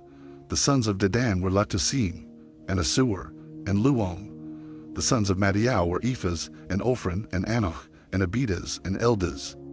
Now for all these sons and grandsons Abraham contrived to settle them in colonies, and they took possession of Troglodytis, and the country of Arabia the Happy, as far as it reaches to the Red Sea. It is related of this Ophran, that he made war against Libya, and took it, and that his grandchildren, when they inhabited it, called it from his name Africa. And indeed, Alexander Polyhistor gives his attestation to what I here say, who speaks thus, Cleodemus the prophet, who was also called Malchus, who wrote a history of the Jews, in agreement with the history of Moses, their legislator, relates that there were many sons born to Abraham by Keturah. Nay, he names 3 of them, Ophir, and Soram, and Jophran. That from Soram was the land of Assyria denominated, and that from the other 2, Aphir and Jophran, the country of Africa took its name, because these men were auxiliaries to Hercules, when he fought against Libya and Antaeus, and that Hercules married Aphra's daughter, and of her he begat a son, Diodorus, and that Sophon was his son, from whom that barbarous people called Sephaeans were denominated. Chapter 16. How Isaac took Rebekah to wife. Now when Abraham, the father of Isaac, had resolved to take Rebekah, who was granddaughter to his brother Nahor, for a wife to his son Isaac, who was then about 40 years old, he sent the ancientest of servants to betroth her, after he had obliged him to give him the strongest assurances of his fidelity, which assurances were given after the manner following. They put each other's hands under each other's thighs. Then they called upon God as the witness of what was to be done. He also sent such presents to those that were there as were in esteem, on account that they either rarely or never were seen in that country. The servant got thither not under a considerable time, for it requires much time to pass through Mesopotamia, in which it is tedious traveling, both in the winter for the depth of the clay, and in summer for want of water, and besides this for the robberies there committed, which are not to be avoided by travelers but by caution beforehand. However, the servant came to Haran, and when he was in the suburbs, he met a considerable number of maidens going to the water. He therefore prayed to God that Rebekah might be found among them, or her whom Abraham sent him as his servant to espouse to his son, in case his will were that this marriage should be consummated, and that she might be made known to him by the sign, that while others denied him water to drink, she might give it him. With this intention he went to the well, and desired the maidens to give him some water to drink. But while the others refused, on pretense that they wanted it all at home, and could spare none for him, one only of the company rebuked them for their peevish behavior towards the stranger, and said, "What is there that you will ever communicate to anybody, who have not so much as given the man some water?" She then offered him water in an obliging manner, and now he began to hope that his grand affair would succeed, but desiring still to know the truth, he commended her for her generosity and good nature, that she did not scruple to afford a sufficiency of water to those that wanted it, though it cost her some pains to draw it, and ask who were her parents, and wish them joy of such a daughter. "And mayst thou be espoused," said he, "to their satisfaction, into the family of an agreeable husband, and bring him legitimate children." Nor did she disdain to satisfy his inquiries, but told him her family. "They," says she, "call me Rebekah. My father was Bethuel, but he is dead, and Laban is my brother, and together with my mother takes care of all our family affairs, and is the guardian of my virginity." When the servant heard this, he was very glad at what had happened, and at what was told him, as perceiving that God had thus plainly directed his journey, and producing his bracelets, and some other ornaments which it was esteemed decent for virgins to wear, he gave them to the damsel, by way of acknowledgment, and as a reward for her kindness in giving him water to drink, saying, it was but just that she should have them, because she was so much more obliging than any of the rest. She desired also that he would come and lodge with them, since the approach of the night gave him not time to proceed farther, and producing his precious ornaments for women, he said he desired to trust them to none more safely than to such as she had shown herself to be, and that he believed he might guess at the humanity of her mother and brother, that they would not be displeased from the virtue he found in her, for he would not be burdensome, but would pay the hire for his entertainment and spend his own money. To which she replied that he guessed right as to the humanity of her parents, but complained that he should think them so parsimonious as to take money, for that he should have all on free cost. But she said she would first inform her brother Laban, and, if he gave her leave, she would conduct him in as soon then as this was over. She introduced the stranger, and for the camels, the servants of Laban brought them in and took care of them, and he was himself brought in to supper by Laban. And after supper he says to him, and to the mother of the damsel, addressing himself to her, Abraham is the son of Terah, and a kinsman of yours. For Nahor, the grandfather of these children, was the brother of Abraham, by both father and mother, upon which account he hath sent me to you, being desirous to take this damsel for his son to wife. He is his legitimate son, and is brought up as his only heir. He could indeed have had the most happy of all the women in that country for him, but he would not have his son marry any of them. But out of regard to his own relations, he desired him to match here, whose affection and inclination I would not have you despise, for it was by the good pleasure of God that other accidents fell out of irony, and that thereby I lighted upon your daughter and your house. For when I was near to the city, I saw a great many maidens coming to a well, and I prayed that I might meet with this damsel, which has come to pass accordingly. Do you therefore confirm that marriage, whose espousals have been already made by a divine appearance, and show the respect you have for Abraham, who hath sent me with so much solicitude in giving your consent to the marriage of this damsel? Upon this they understood it to be the will of God, and greatly approved of the offer, and sent their daughter as was desired. Accordingly Isaac married her, the inheritance being now come to him, for the children by Keturah were gone to their own remote habitations. Chapter 17. Concerning the death of Abraham. A little while after this Abraham died. He was a man of incomparable virtue, and honored by God in a manner agreeable to his piety towards him. The whole time of his life was 175 years, and he was buried in Hebron with his wife Sarah by their sons Isaac and Ishmael. Chapter 18. Concerning the sons of Isaac, Esau and Jacob, of their nativity and education. Now Isaac's wife proved with child after the death of Abraham, and when her belly was greatly burdened, Isaac was very anxious, and inquired of God, who answered, that Rebekah should bear twins, and that two nations should take the names of those sons, and that he who appeared the second should excel the elder. Accordingly she, in a little time, as God had foretold, bare twins, the elder of whom, from his head to his feet, was very rough and hairy, but the younger took hold of his heel as they were in the birth. Now the father loved the elder, who was called Esau, a name agreeable to his roughness, for the Hebrews call such a hairy roughness Esau, or Seir. But Jacob the younger was best beloved by his mother. When there was a famine in the land, Isaac resolved to go into Egypt, the land there being good, but he went to Gerar, as God commanded him. Here Abimelech the king received him, because Abraham had formerly lived with him and had been his friend. And as in the beginning he treated him exceeding kindly, so he was hindered from continuing in the same disposition to the end, by his envy at him. For when he saw that God was with Isaac, and took such great care of him, he drove him away from him. But when he saw how envy had changed the temper of Abimelech, retired to a place called the Valley, not far from Gerar, and as he was digging a well, the shepherds fell upon him, and began to fight, in order to hinder the work. And because he did not desire to contend, the shepherds seemed to get the him.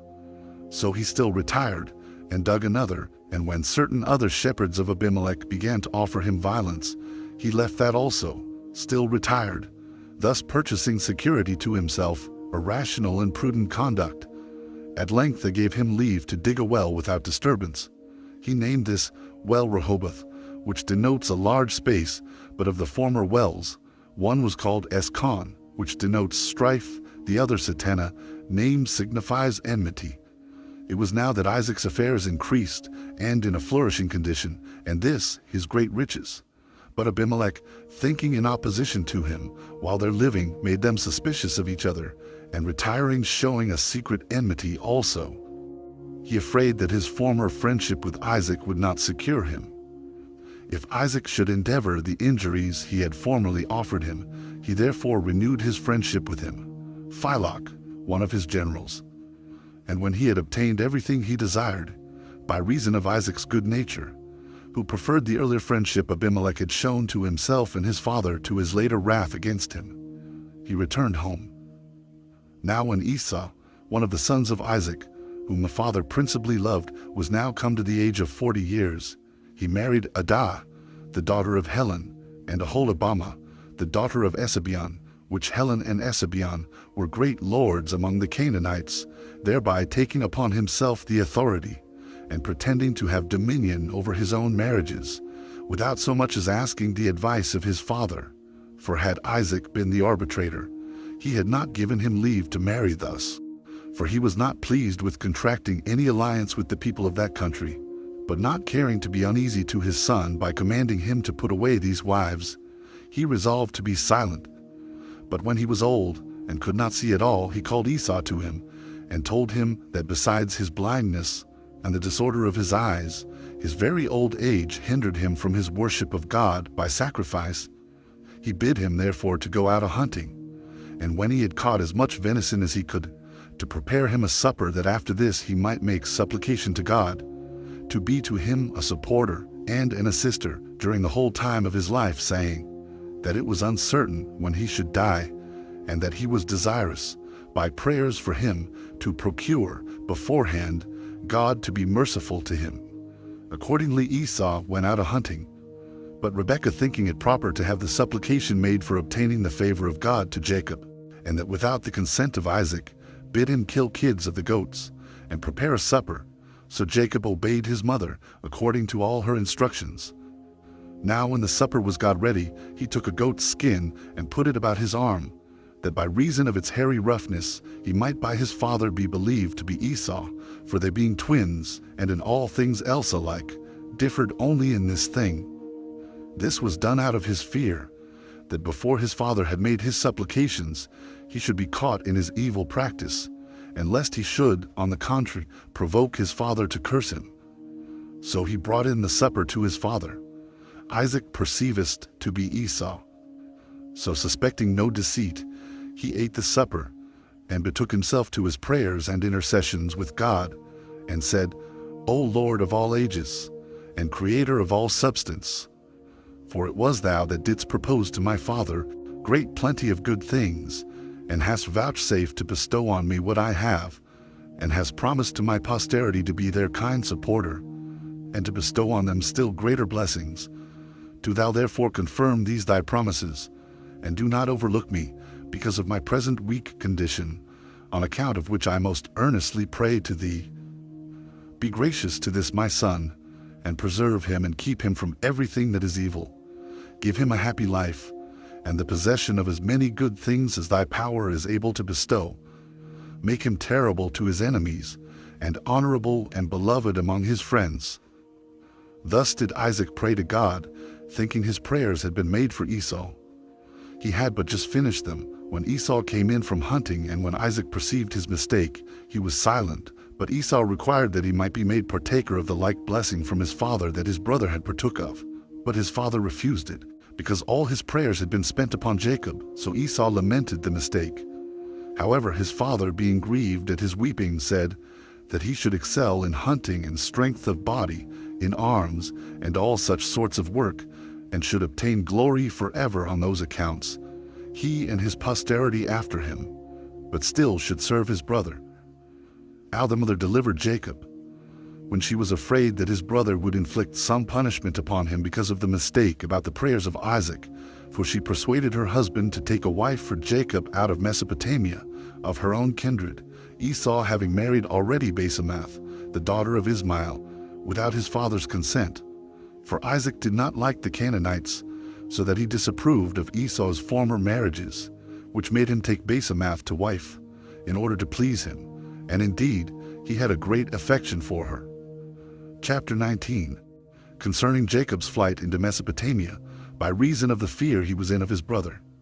Now Jacob was sent by his mother to Mesopotamia in order to marry Laban, her brother's daughter, which marriage was permitted by Isaac on account of his obsequiousness to the desires of his wife.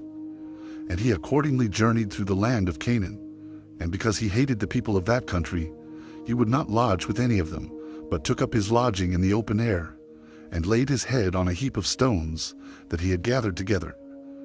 At which time he saw in his sleep such a vision standing by him. He seemed to see a ladder that reached from the earth unto heaven, and persons descending upon the ladder that seemed more excellent than human. And at last God himself stood above it, and was plainly visible to him, who, calling him by his name, spake to him in these words, O Jacob, it is not fit for thee, who art the son of a good father, and grandson of one who had obtained a great reputation for his eminent virtue, to be dejected at thy present circumstances, but to hope for better times.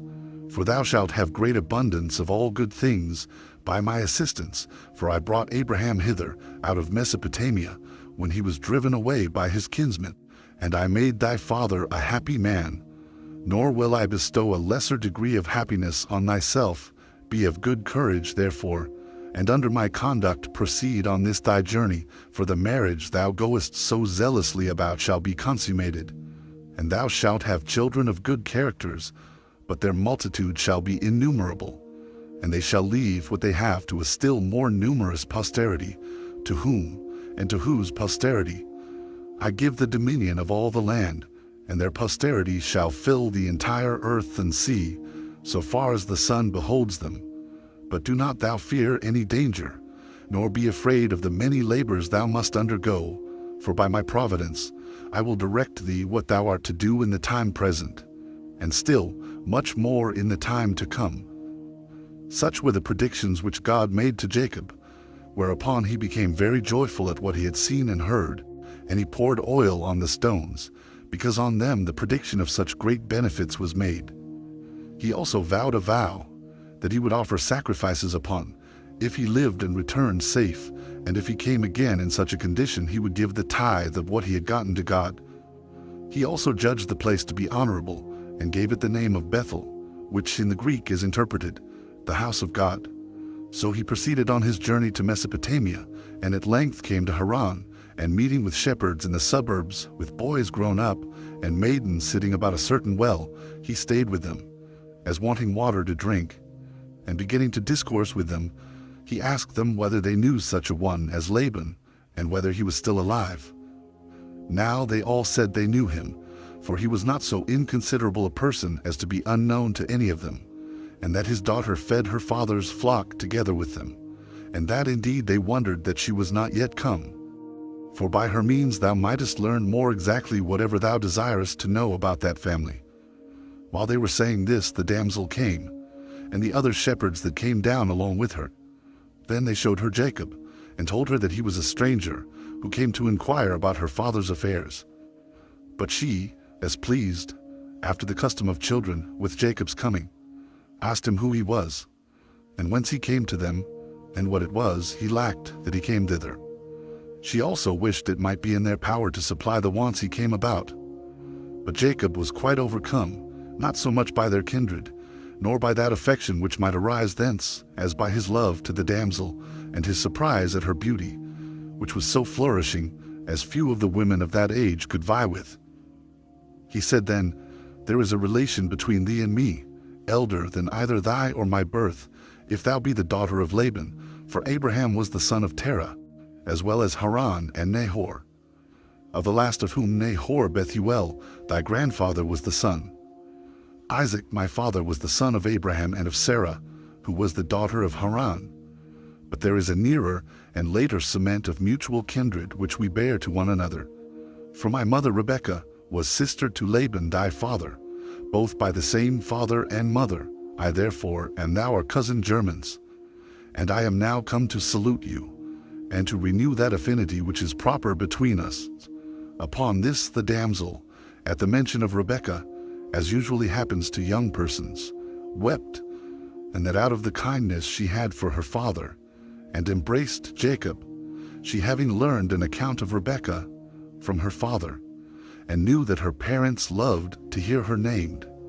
And when she had saluted him, she said that he brought the most desirable and greatest pleasures to her father, with all their family, who was always mentioning his mother, and always thinking of her, and her alone, and that this will make thee equal in his eyes to any advantageous circumstances whatsoever. Then she bid him go to her father, and follow her while she conducted him to him, and not to deprive him of such a pleasure, by staying any longer away from him. When she had said thus, she brought him to Laban, and being owned by his uncle, he was secure himself, as being among his friends, and he brought a great deal of pleasure to them by his unexpected coming. But a little while afterward, Laban told him that he could not express in words the joy he had at his coming, but still he inquired of him the occasion of his coming, and why he left his aged mother and father, when they wanted to be taken care of by him, and that he would afford him all the assistance he wanted. Then Jacob gave him an account of the whole occasion of his journey, and told him that Isaac had 2 sons that were twins, himself and Esau, who, because he failed of his father's prayers, which by his mother's wisdom were put up for him, sought to kill him, as deprived of the kingdom which was to be given him of God, and of the blessings for which their father prayed, and that this was the occasion of his coming hither, as his mother had commanded him to do. For we are all, says he, brethren one to another. But our mother esteems an alliance with your family more than she does one with the families of the country. So I look upon yourself and God to be the supporters of my travels, and think myself safe in my present circumstances.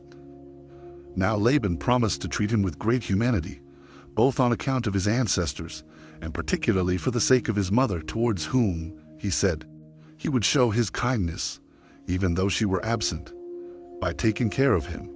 For he assured him he would make him the head shepherd of his flock, and give him authority sufficient for that purpose. And when he should have a mind to return to his parents, he would send him back with presents, and this in as honorable a manner as nearness of their relation should require.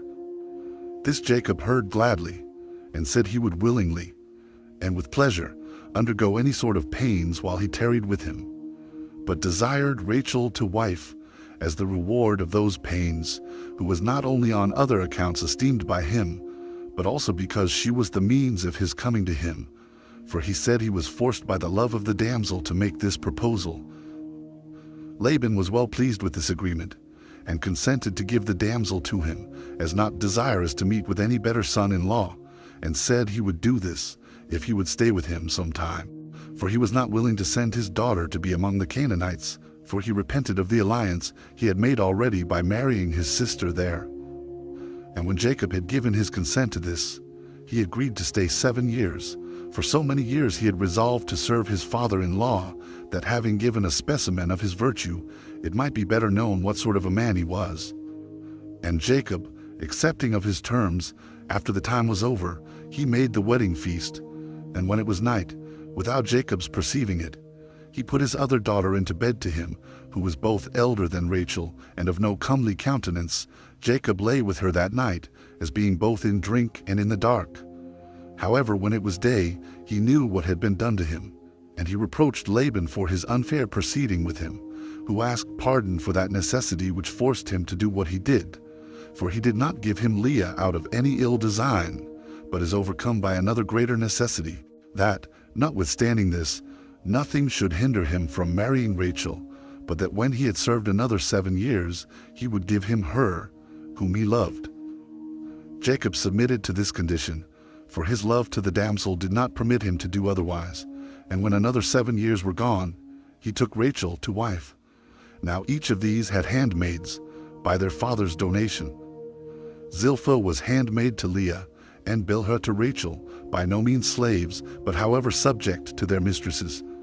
Now Leah was sorely troubled at her husband's love to her sister, and she expected she should be better esteemed if she bare him children. So she entreated God perpetually, and when she had borne a son, and her husband was on that account better reconciled to her, she named her son Reuben, because God had had mercy upon her, in giving her a son, for that is the signification of this name. After some time she bore 3 more sons, Simeon, which name signifies that God had hearkened to her prayer. Then she bears Levi, the confirmer of their friendship. After him was born Judah, which denotes thanksgiving. But Rachel, fearing lest the fruitfulness of her sister should make herself enjoy a lesser share of Jacob's affections, put to bed to him her handmaid Bilhah, by whom Jacob had Dan. One may interpret that name into the Greek tongue, a divine judgment. And after him Nephthalim, as it were, unconquerable in stratagems, since Rachel tried to conquer the fruitfulness of her sister by this stratagem. Accordingly Leah took the same method, and used a counter-stratagem to that of her sister, for she put to bed to him her own handmaid. Jacob therefore had by Zilpah a son, whose name was Gad, which may be interpreted fortune, and after him Asher, which may be called a happy man, because he added glory to Leah. Now Reuben, the eldest son of Leah, brought apples of mandrakes to his mother. When Rachel saw them, she desired that she would give her the apples, for she longed to eat them. But when she refused and bid her be content that she had deprived her of the benevolence she ought to have had from her husband Rachel, in order to mitigate her sister's anger, said she would yield her husband to her, and he should lie with her that evening.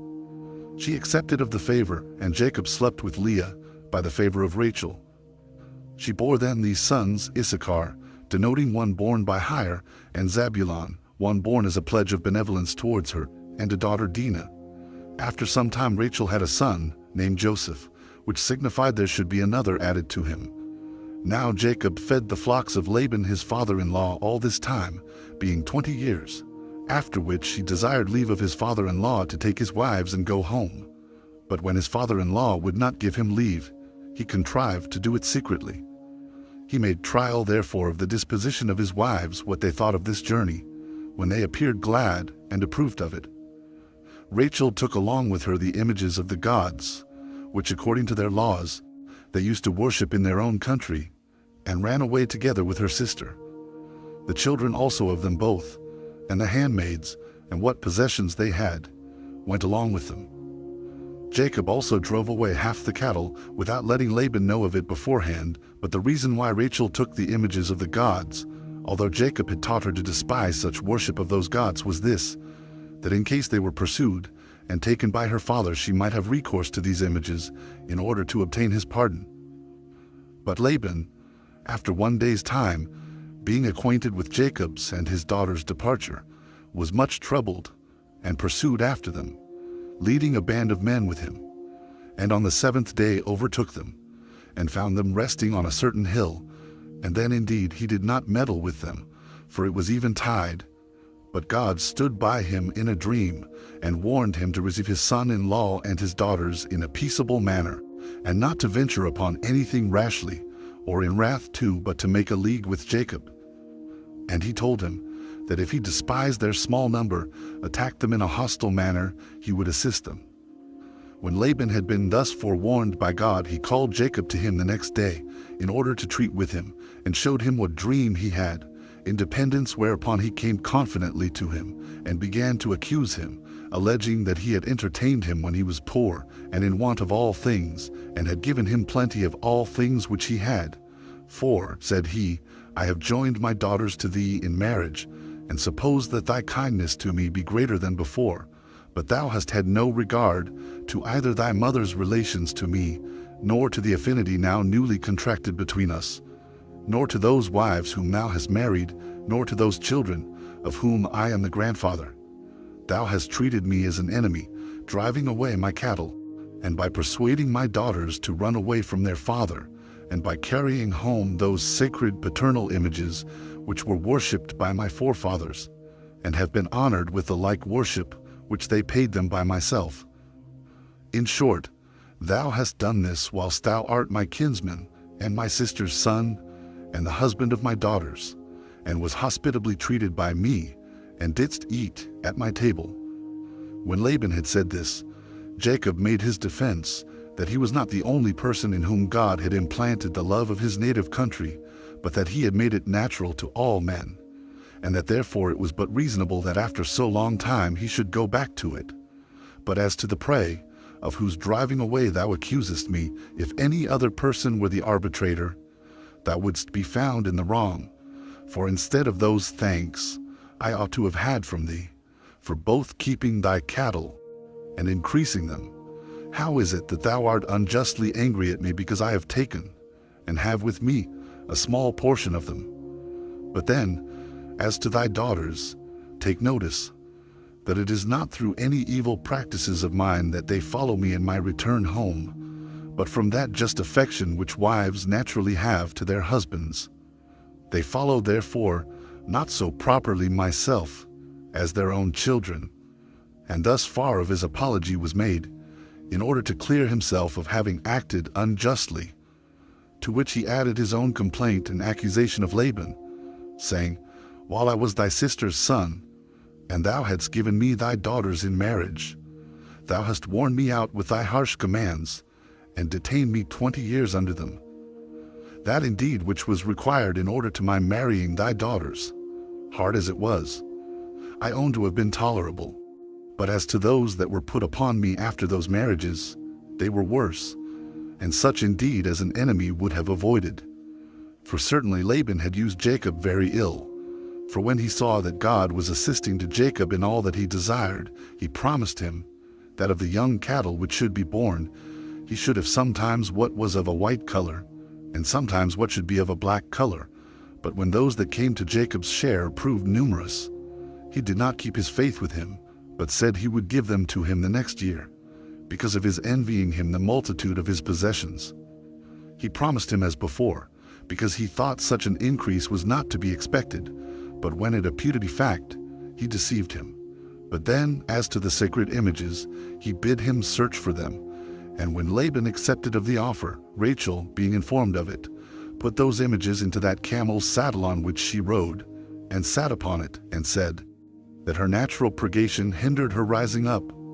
So Laban left off searching any further, not supposing that his daughter in such circumstances would approach to those images.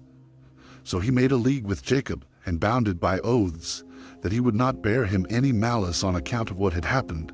And Jacob made the like league, and promised to love Laban's daughters. And these leagues they confirmed with oaths also, which they made upon certain is whereon they erected a pillar, in the form of an altar, whence that hill is called Gilead, and from thence they call that land the land of Gilead at this day. Now when they had feasted, after the making of the league, Laban returned home. Chapter 20. Concerning the meeting of Jacob and Esau. Now as Jacob was proceeding on his journey to the land of Canaan, Angels appeared to him and suggested to him good hope of his future condition, and that place he named the camp of God. And being desirous of knowing what his brother's intentions were to him, he sent messengers to give him an exact account of everything, as being afraid on account of the enmities between them. He charged those that were sent to say to Esau, Jacob had thought it wrong to live together with him while he was in anger against him, and so had gone out of the country, and that he now, thinking the length of time of his absence must have made up their differences, was returning, that he brought with him his wives and his children with what possessions he had gotten, and delivered himself with what was most dear to him into his hands, and should think it his greatest happiness to partake together with his brother of what God had bestowed upon him. So these messengers told him this message, upon which Esau was very glad and met his brother with 400 men. And Jacob, when he heard that he was coming to meet him with such a number of men, was greatly afraid. However, he committed his hope of deliverance to God, and considered how, in his present circumstances, he might preserve himself and those that were with him, and overcome his enemies if they attacked him injuriously. He therefore distributed his company into parts. Some he sent before the rest, and the others he ordered to come close behind, that so, if the first were overpowered when his brother attacked them, they might have those that followed as a refuge to fly unto. And when he had put his company in this order, he sent some of them to carry presents to his brother. The presents were made up of cattle, and a great number of four-footed beasts, of many kinds, such as would be very acceptable to those that received them, on account of their rarity. Those who were sent went at certain intervals of space asunder, that by following thick, one after another, they might appear to be more numerous, that Esau might remit of his anger on account of these presents, if he were still in a passion. Instructions were also given to those that were sent to speak gently to him. When Jacob had made these appointments all the day, and night came on, he moved on with his company. And, as they were gone over a certain river called Jabbok, Jacob was left behind, and meeting with an angel, he wrestled with him, the angel beginning the struggle. But he prevailed over the angel, who used a voice, and spake to him in words, exhorting him to be pleased with what had happened to him, and not to suppose that his victory was a small one, but that he had overcome a divine angel, and to esteem the victory as a sign great blessings that should come to him, and that his offspring should never fall, and that no man should be too hard for his power. He also commanded him to be called Israel, which in the Hebrew tongue signifies one that struggled with the divine angel. These promises were made at the prayer of Jacob, for when he perceived him to be the angel of God, he desired he would signify to him what should befall him hereafter. And when the angel had said what is before related, he disappeared.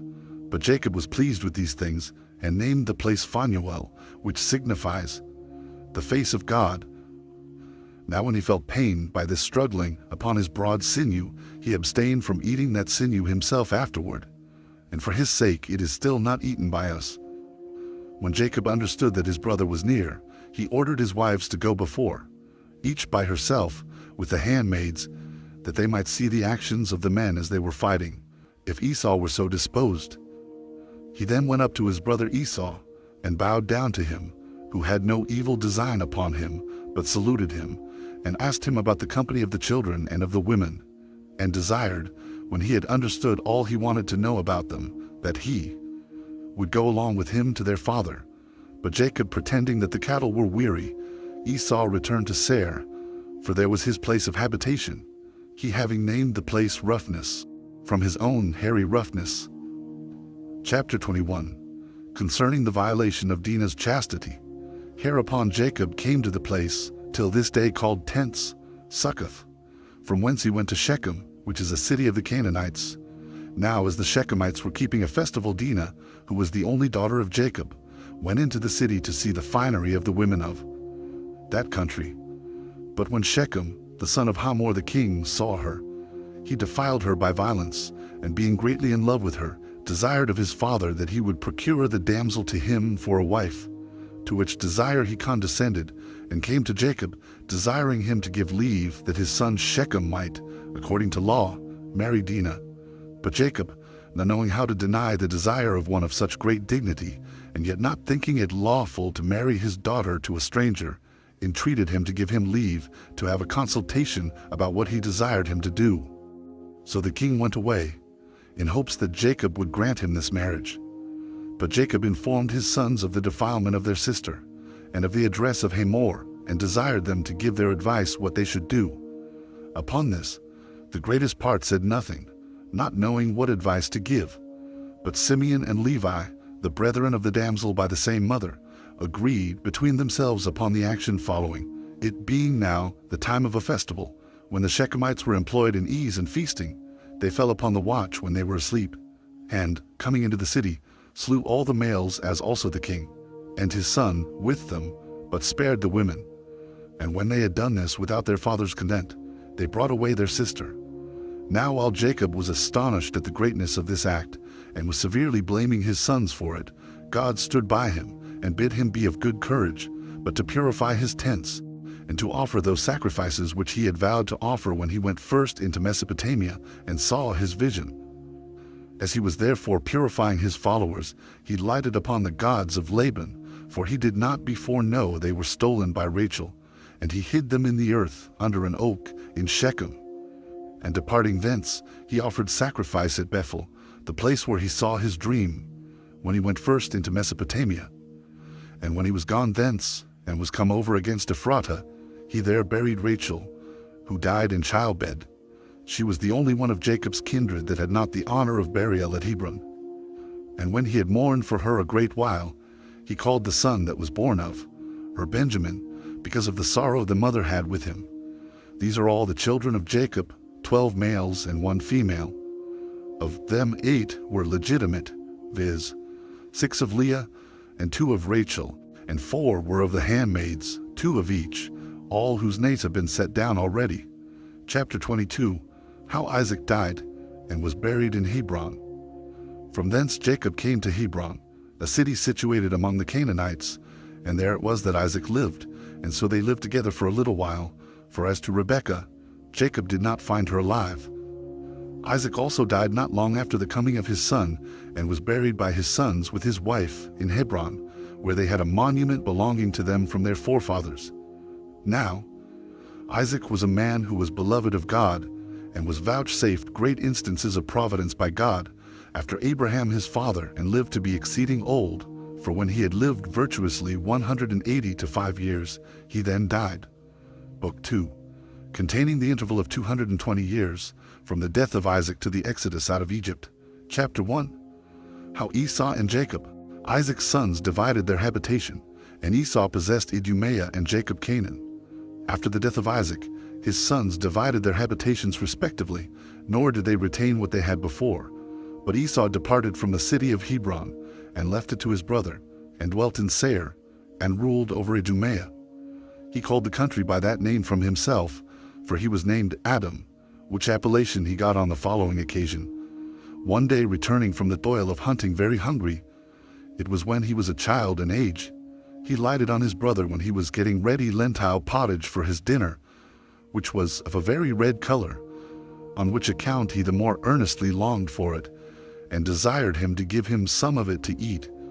But he made advantage of his brother's hunger, and forced him to resign up to him his birthright. And he, being pinched with famine, resigned it up to him under an oath. Whence it came, that, on account of the redness of this pottage, he was, in way of jest, by his contemporaries called Adam, for the Hebrews call what is red Adam, and this was the name given to the country. But the Greeks gave it a more agreeable pronunciation, and named it Idumea. He became the father of 5 sons, of whom Jaus and Jelomus and Corius were by one wife, whose name was Alibama, but of the rest, Eliphaz was born to him by Ada, and Regel by Basemath, and these were the sons of Esau.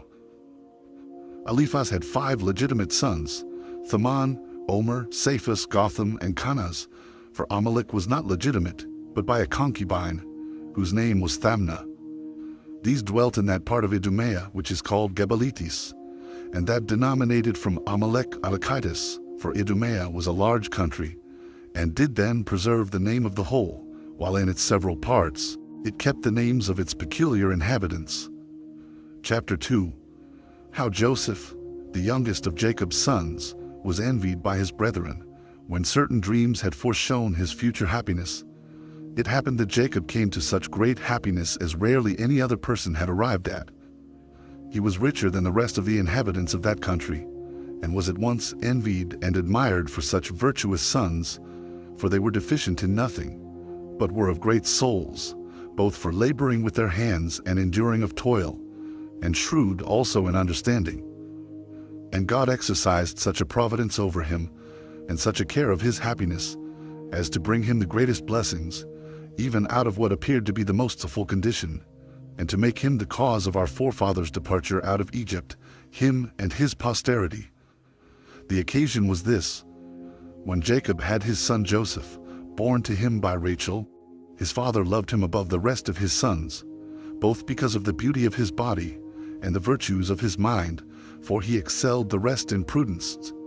This affection of his father excited the envy and the hatred of his brethren, as did also his dreams which he saw, and related to his father, and to them, which foretold his future happiness, it being usual with mankind to envy their very nearest relations such their prosperity. Now the visions which Joseph saw in his sleep were these: when they were in the middle of harvest, and Joseph was sent by his father with his brethren to gather the fruits of the earth, he saw a vision in a dream, but greatly exceeding the customary appearances that come when we are asleep, which, when he was got up, he told his brethren, that they might judge what it portended. He said, he saw the last night, that his wheat sheaf stood still in the place where he set it, but that their sheaves ran to bow down to it, as servants bow down to their masters.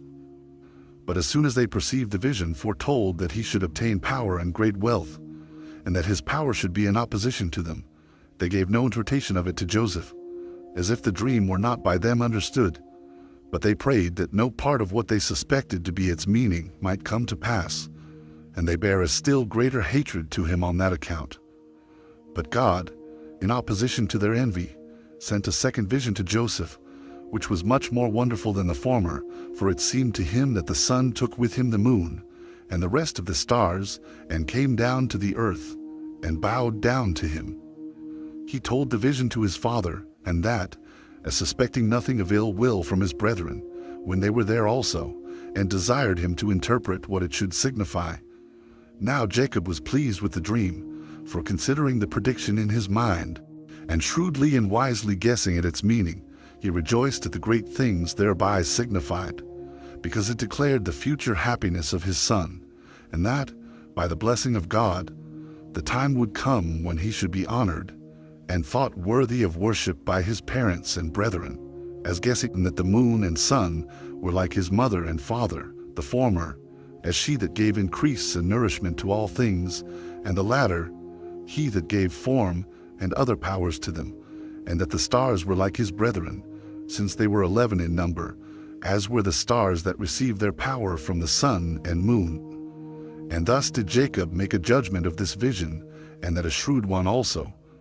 But these interpretations caused very great grief to Joseph's brethren, and they were affected to him hereupon, as if he were a certain stranger, that was to those good things which were signified by the dreams, and not as one that was a brother, with who was probable they should be joint partakers, and as they had been partners in the same parentage, so should they be of the same happiness. They also resolved to kill the lad, and having fully ratified that intention of theirs, as soon as their collection of the fruits was over, they went to Shechem, which is a country good for feeding of cattle and for pasturage.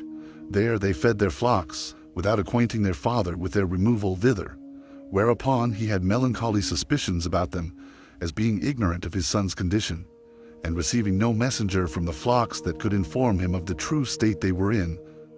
So, because he was in great fear about them, he sent Joseph to the flocks, to learn the circumstances his brethren were in, and to bring him word how they did.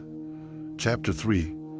How Joseph was thus sold by his brethren into Egypt, by reason of their hatred to him, and how he there grew famous and illustrious, and had his brethren under his power. Now these brethren rejoiced, as soon as they saw their brother coming to them, not indeed, as at the presence of a near relation, or as at the presence of one sent by their father, but as at the presence of an enemy, and one that by divine providence was delivered into their hands, and they already resolved to kill him, and not let slip the opportunity that lay before them. But when Rubel, the eldest of them, saw them thus disposed, and that they had agreed together to execute their purpose, he tried to restrain them, showing them the heinous enterprise they were going about, and the horrid nature of it, that this action would appear wicked in the sight of God, and impious before men, even though they should kill one not related to them, but much more flagitious and detestable to appear to have slain their own brother, by which act the father must be treated unjustly in the son's slaughter, and the mother 45 also be in perplexity, while she laments that her son is taken away from her, and this not in a natural way neither. So he entreated them to have a regard to their own consciences, and wisely to consider what mischief would betide them upon the death of so good a child and their youngest brother, that they would also fear God, who was already both a spectator and a witness of the designs they had against their brother, that he would love them if they abstained from this act, and yielded to repentance and amendment. But in case they proceeded to do the fact, all sorts of punishments would overtake them from God for this murder of their brother, since they polluted his providence which was everywhere present, and which did not overlook what was done, either in deserts or in cities, for wheresoever a man is, there ought he suppose that God is also. He told them further, that their consciences would be their enemies, if they attempted to go through so wicked an enterprise, which they can never avoid, whether it be a good conscience, or whether it be such a one as they will have within them, when once they have killed their brother.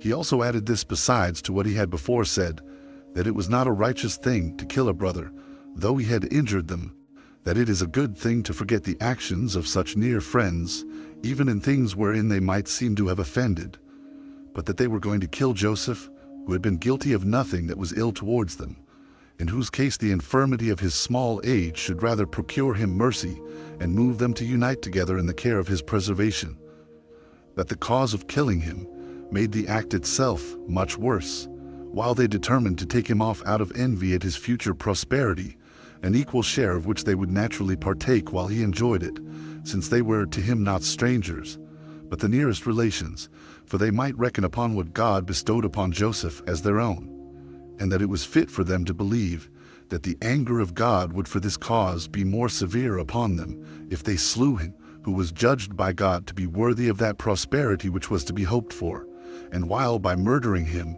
they made it impossible for God to bestow it upon him. Rubel said these and many other things, and used entreaties to them, and thereby endeavored to divert them from the murder of their brother. But when he saw that his discourse had not mollified them at all, and that they made haste to do the fact, he advised them to alleviate the wickedness they were going about, in the manner of taking Joseph off, for as he had exhorted them first, when they were going to revenge themselves, to be dissuaded from doing it.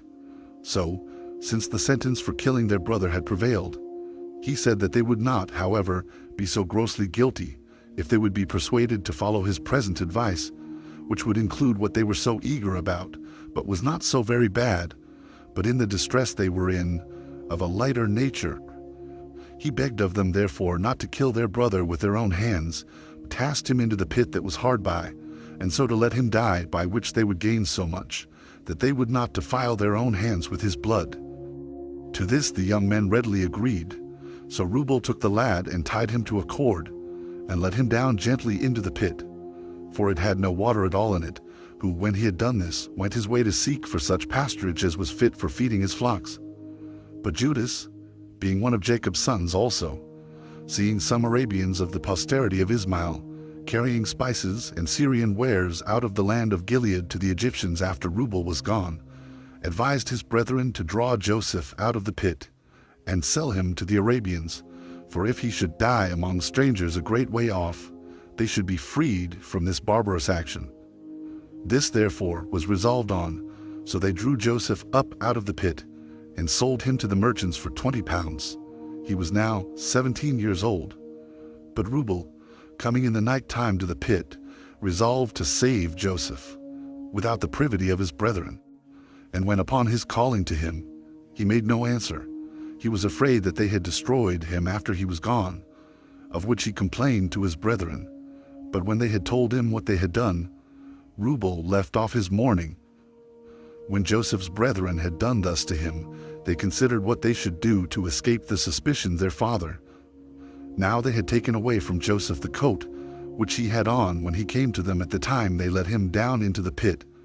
So they thought proper to tear that coat to pieces, and to dip it into goat's blood, and then to carry it and show it to their father, that he might believe he was destroyed by wild beasts. And when they had so done, they came to the old man. But this was not until what had happened to his son had already come to his knowledge. Then they said that they had not seen Joseph, nor knew what mishap had befallen him, but that they had found his coat bloody and torn to pieces, whence they had a suspicion that he had fallen among wild beasts, and so perished, if that was the coat he had on when he came from home. Now Jacob had before some better hopes that his son was only made a captive, but now he laid aside that notion, and supposed that this coat was an evident argument that he was dead. For he well remembered that this was the coat he had on when he sent him to his brethren. So he hereafter lamented the lad as now dead, and as if he had been the father of no more than one, without taking any comfort in the rest. And so he was also affected with his misfortune before he met with Joseph's brethren, when he also conjectured that Joseph was destroyed by wild beasts. He sat down also clothed in sackcloth and in heavy affliction, insomuch that he found no ease when his sons comforted him, neither did his pains remit by length of time. Chapter 4. Concerning the signal chastity of Joseph. Now Potiphar, an Egyptian who was chief cook to King Pharaoh, bought Joseph of the merchant who sold him to him. He had him in the greatest honor, and taught him the learning that became a free man, and gave him leave to make use of a diet better than was allotted to slaves. He entrusted also the care of his house to him. So he enjoyed these advantages, yet did not he leave that virtue which he had before, upon such a change of his condition, but he demonstrated that wisdom was able to govern the uneasy passions of life, in such as have it in reality, and do not only put it on for a show, under a present state of prosperity.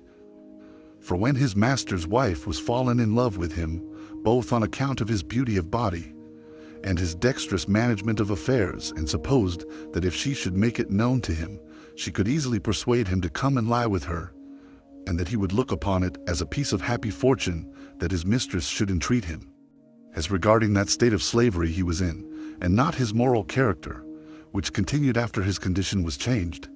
So she made known her naughty inclinations, and spake to him about lying with her. However, he rejected her entreaties, not thinking it agreeable to religion to yield so far to her, as to do what would tend to the affront and injury of him that purchased him, and had vouchsafed him so great honors.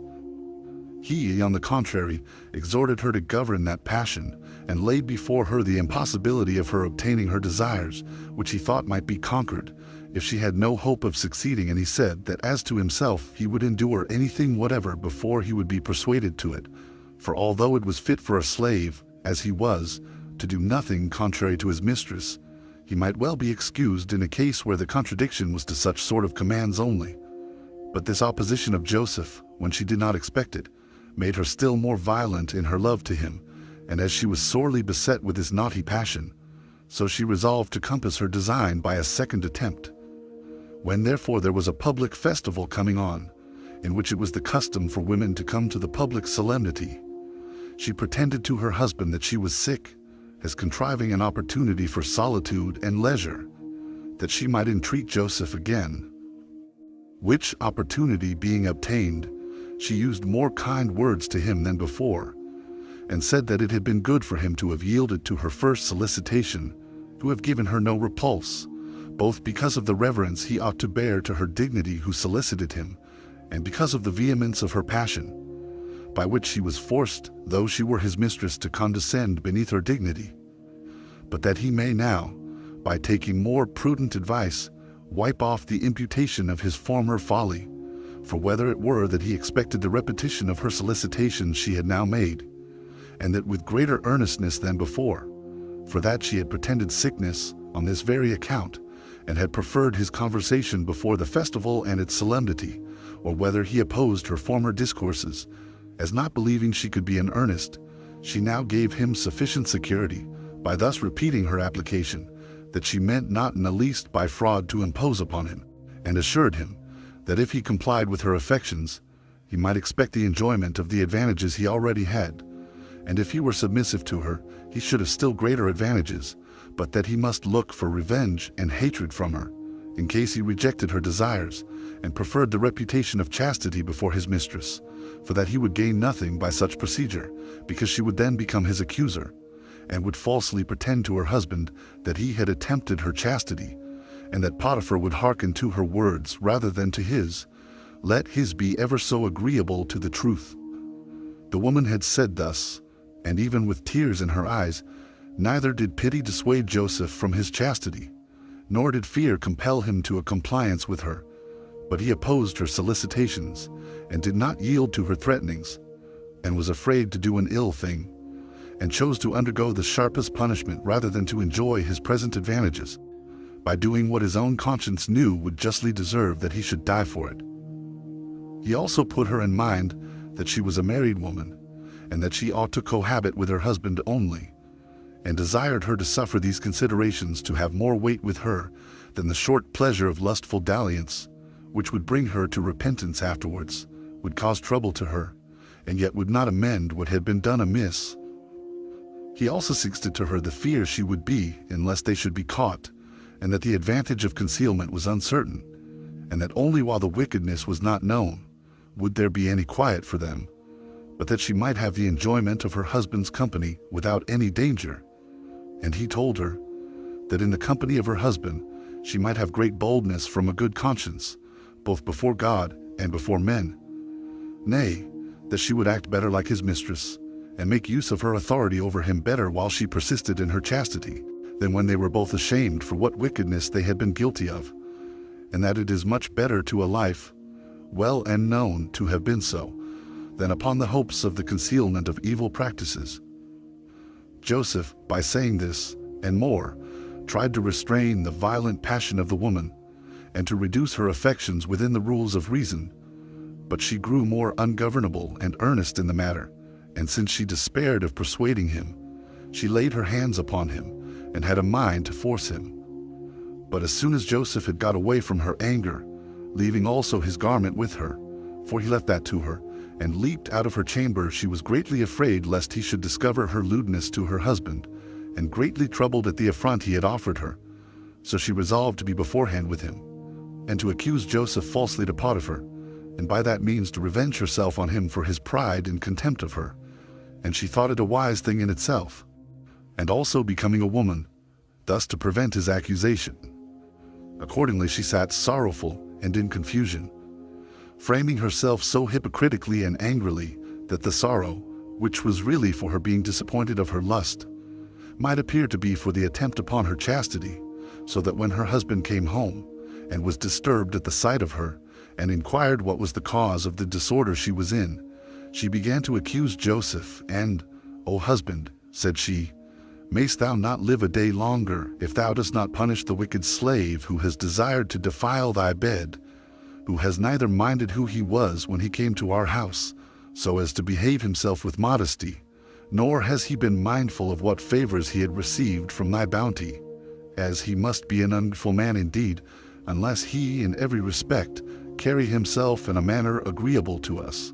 This man, I say, laid a private design to abuse thy wife, and this at the time of a festival, observing when thou wouldst be absent, so that it now is clear that his modesty, as it appeared to be formerly, was only because of the restraint he was in out of fear of thee, but that he was not really of a good disposition. This has been occasioned by his being advanced to honor beyond what he deserved, and what he hoped for, insomuch that he concluded that he who was deemed fit to be trusted with thy estate and the government of thy family, and was preferred above thy eldest servants, might be allowed to touch thy wife also. Thus when she had ended her discourse, she showed him his garment, as if he then left it with her when he attempted to force her. But Potiphar, not being able to disbelieve what his wife's tears showed, and what his wife said, and what he saw himself, and being seduced by his love to his wife, did not set himself about the examination of the truth. But taking it for granted that his wife was a modest woman, and condemning Joseph as a wicked man, he threw him into the malefactor's prison, and had a still higher opinion of his wife, and bare her witness that she was a woman of a becoming modesty and chastity. Chapter 5. What things befell Joseph in prison.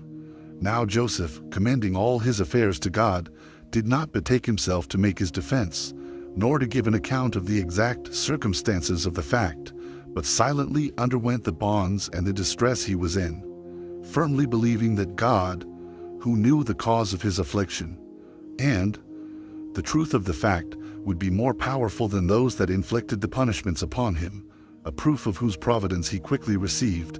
For the keeper of the prison, taking notice of his care and fidelity in the affairs he had set him about, and the dignity of his countenance, relaxed his bonds, and thereby made his heavy calamity lighter, and more supportable to him. He also permitted him to make use of a diet better than that of the rest of the prisoners. Now, as his fellow prisoners, when their hard labors were over, fell to discoursing one among another, as is usual in such as are equal sufferers, and to inquire one of another what were the occasions of their being condemned to a prison, among them the king's cupbearer, and one that had been respected by him, was put in bonds, upon the king's anger at him. This man was under the same bonds with Joseph, and grew more familiar with him, and upon his observing that Joseph had a better understanding than this had, he told him of a dream he had, and desired he would interpret its meaning, complaining that, besides the afflictions he underwent from the king, God did also add to him trouble from his dreams. He therefore said that in his sleep he saw 3 clusters of grapes hanging upon 3 branches of a vine, large already, and ripe for gathering, and that he squeezed them into a cup which the king held in his hand, and when he had strained the wine he gave it to the king to drink, and that he received it from him with a pleasant countenance. This, he said, was what he saw, and he desired Joseph, that if he had any portion of understanding in such matters, he would tell him what this vision foretold. Who bid him be of good cheer, and expect to be loosed from his bonds in 3 days' time, because the king desired his service, and was about to restore him to it again. For he let him know that God bestows the fruit of the vine upon men for good, which wine is poured out to him, and is the pledge of fidelity and mutual confidence among men, and puts an end to their quarrels, takes away passion and grief out of the minds of them that use it, and makes them cheerful. Thou sayest that thou didst squeeze this wine from 3 clusters of grapes with thine hands, and that the king received it. Know therefore that this vision is for thy good, and foretells a release from thy present distress within the same number of days as the branches had, whence thou gatherest thy grapes in thy sleep. However, remember what prosperity I have foretold thee when thou hast found it true by experience, and when thou art in authority, do not overlook us in this prison, wherein thou wilt leave us, when thou art gone to the place we have foretold.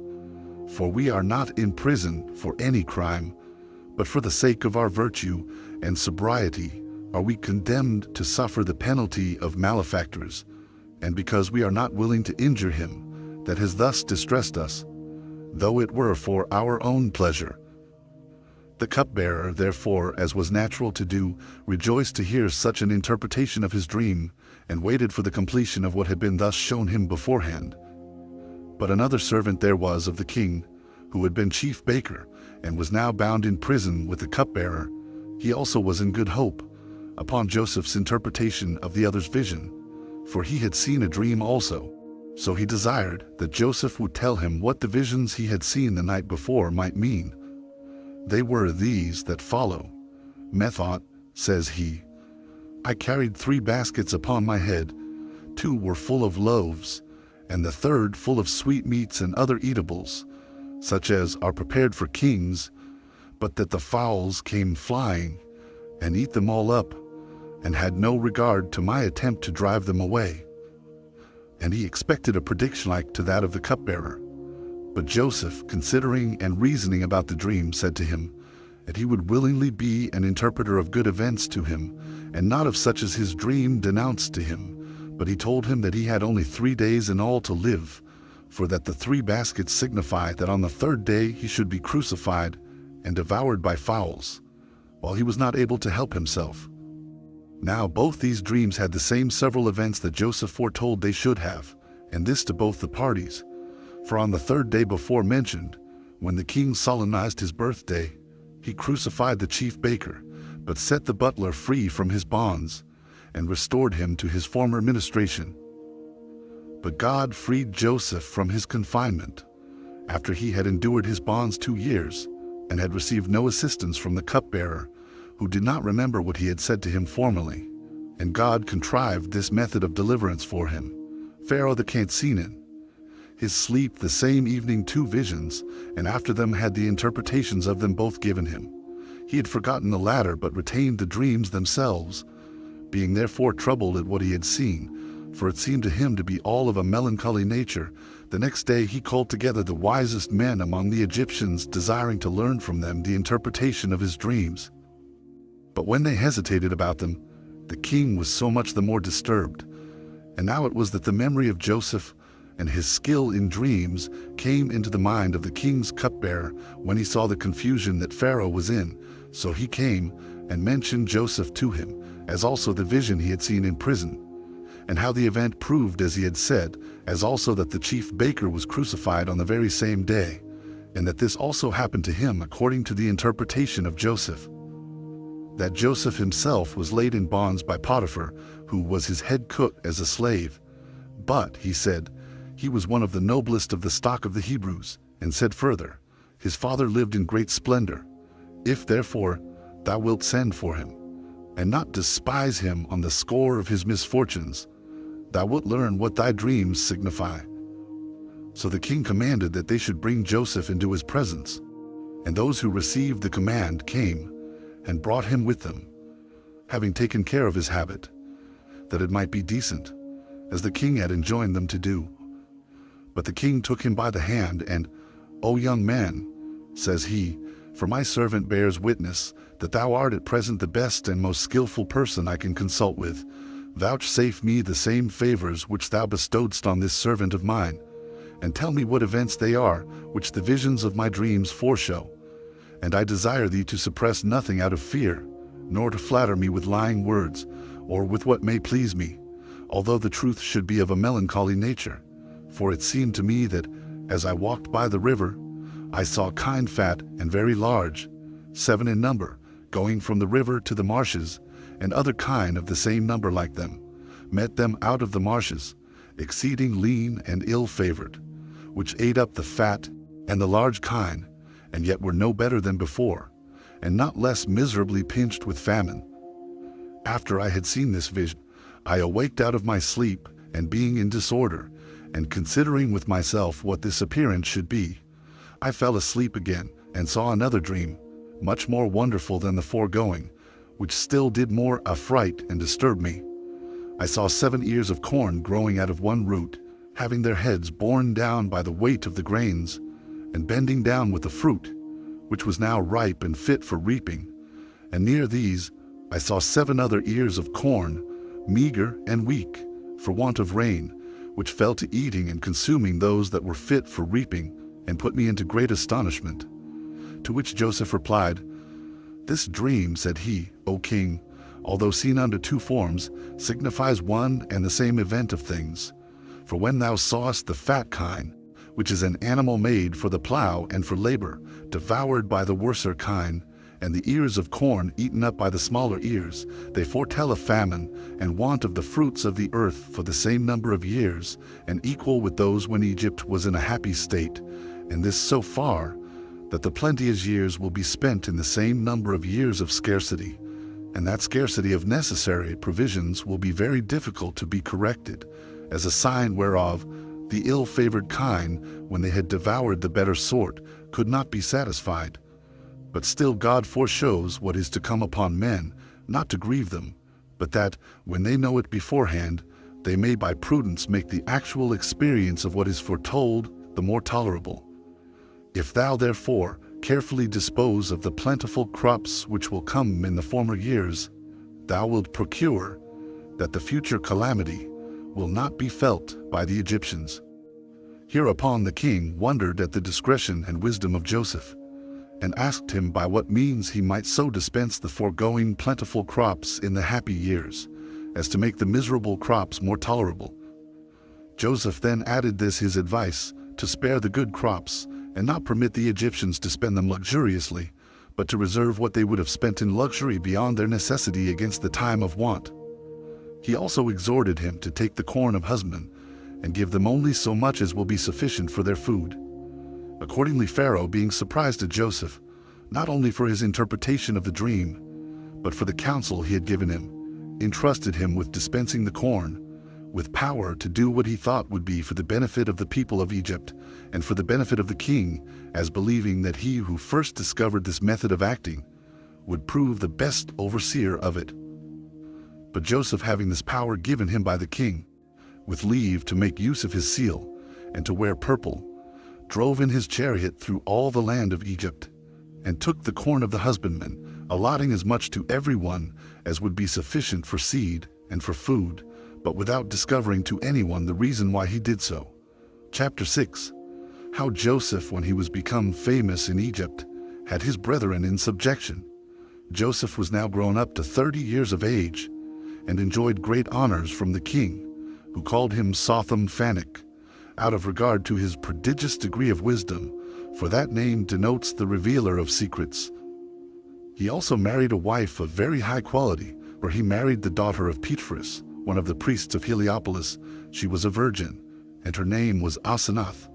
By her he had children before the scarcity came on: Manasseh, the elder, which signifies forgetful, because his present happiness made him forget his former misfortunes; and Ephraim, the younger, which signifies restored, because he was restored to the freedom of his forefathers. Now after Egypt had happily passed over 7 years, according to Joseph's interpretation of the dreams, the famine came upon them in the 8th year, and because this misfortune fell upon them when they had no sense of it beforehand, they were all sorely afflicted by it, and came running to the king's gates. And he called upon Joseph, who sold the corn to them, being become confessedly a savior to the whole multitude of the Egyptians. Nor did he open this market of corn for the people of that country only, but strangers had liberty to buy also, Joseph being willing that all men who were naturally akin to one another should have assistance from those that lived in happiness.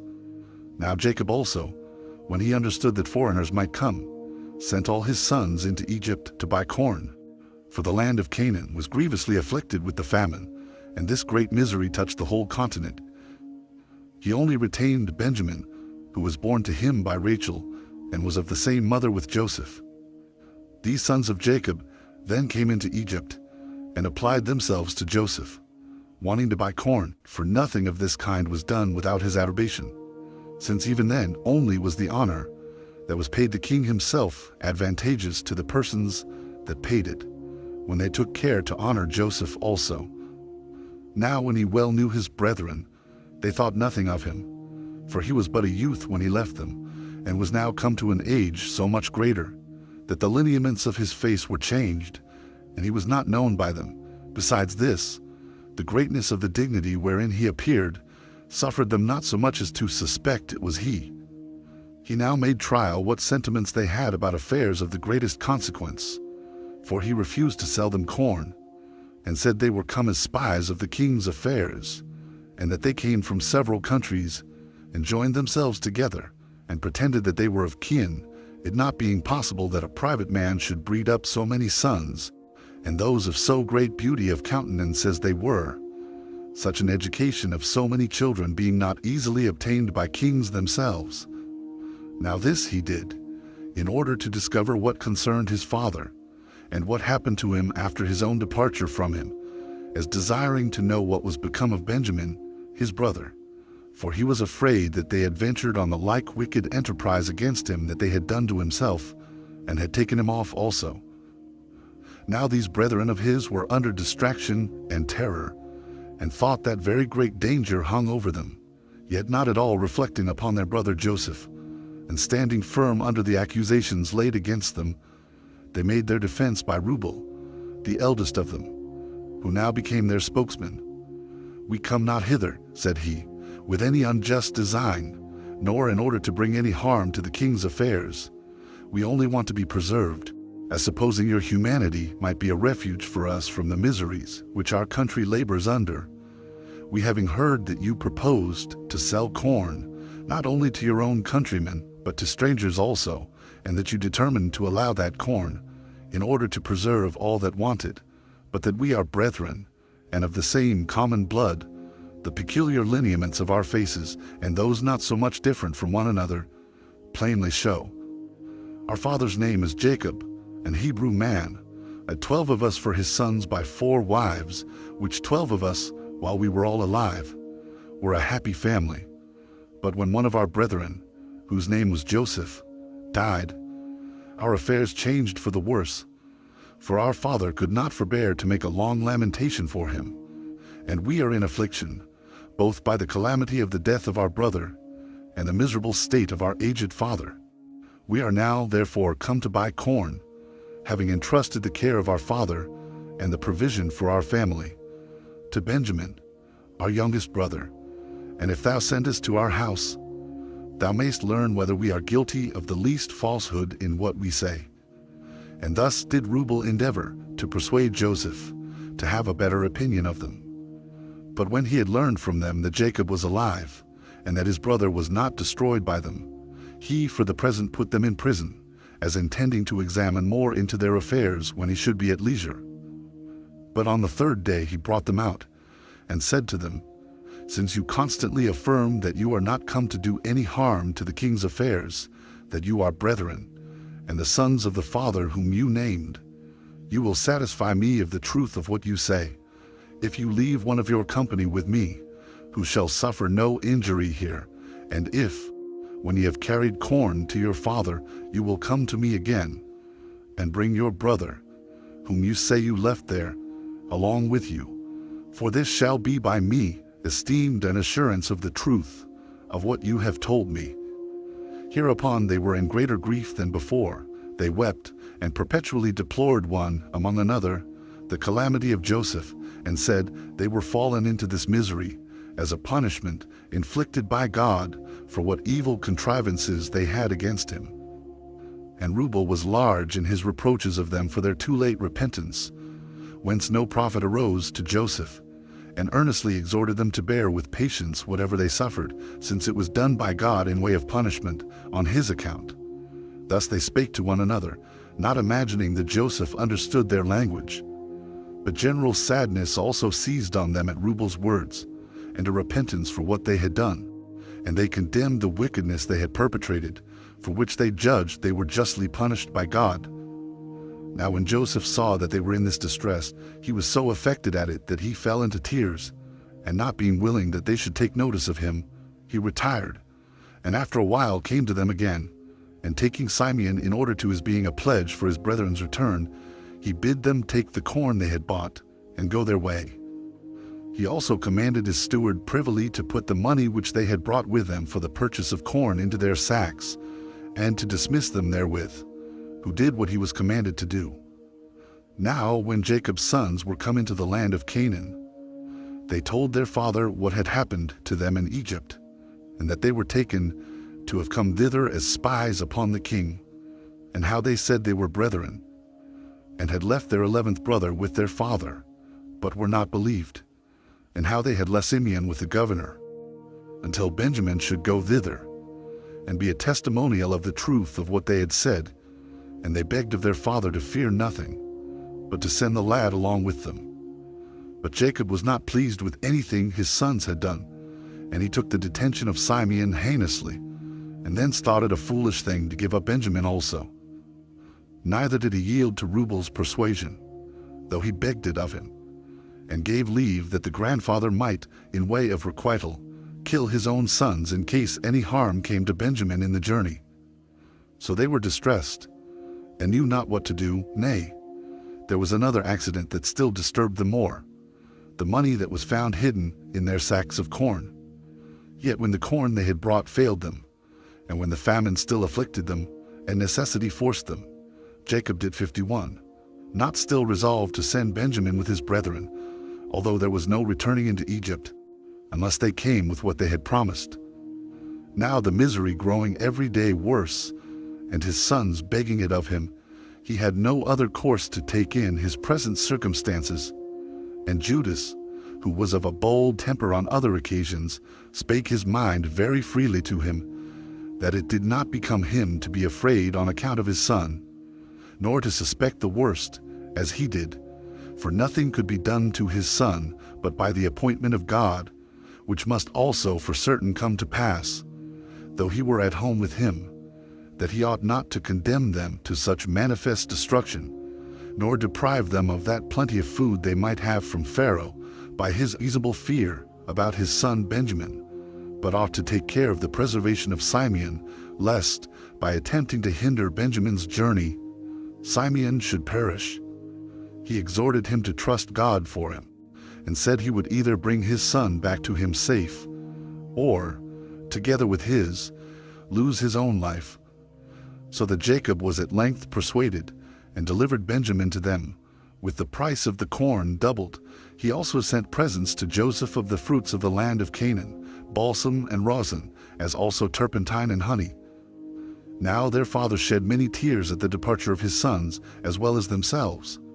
His concern was that he might receive them back again safe after their journey, and their concern was that they might find their father well, and no way afflicted with grief for them. And this lamentation lasted a whole day, so that the old man was at last tired with grief, and stayed behind, but they went on their way for Egypt, endeavoring to mitigate their grief for their present misfortunes, with the hopes of better success hereafter. As soon as they came into Egypt, they were brought down to Joseph.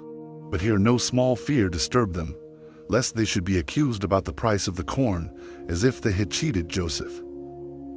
They then made a long apology to Joseph's steward, and told him that when they came home they found the money in their sacks, and that they had now brought it along with them. He said he did not know what they meant, so they were delivered from that fear.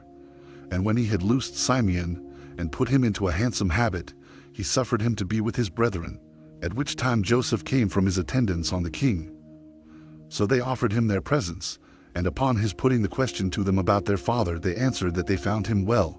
He also, upon his discovery that Benjamin was alive, asked whether it was their younger brother, for he had seen him. Whereupon they said he was. He replied that the God over all was his protector. But when his affection to him made him shed tears, he retired, desiring he might not be seen in that plight by his brethren. Then Joseph took them to supper, and they were set down in the same order as they used to sit at their father's table. And although Joseph treated them all kindly, yet did he send a mess to Benjamin that was double to what the rest of the guests had for their shares. Now when after supper they had composed themselves to sleep, Joseph commanded his steward both to give them their measures of corn, and to hide its price again in their sacks, and that withal they should put into Benjamin's sack the golden cup, out of which he loved himself to drink. Which things he did, in order to make trial of his brethren, whether they would stand by Benjamin when he should be accused of having stolen the cup, and should appear to be in danger, or whether they would leave him, and, depending on their own innocency, go to their father without him.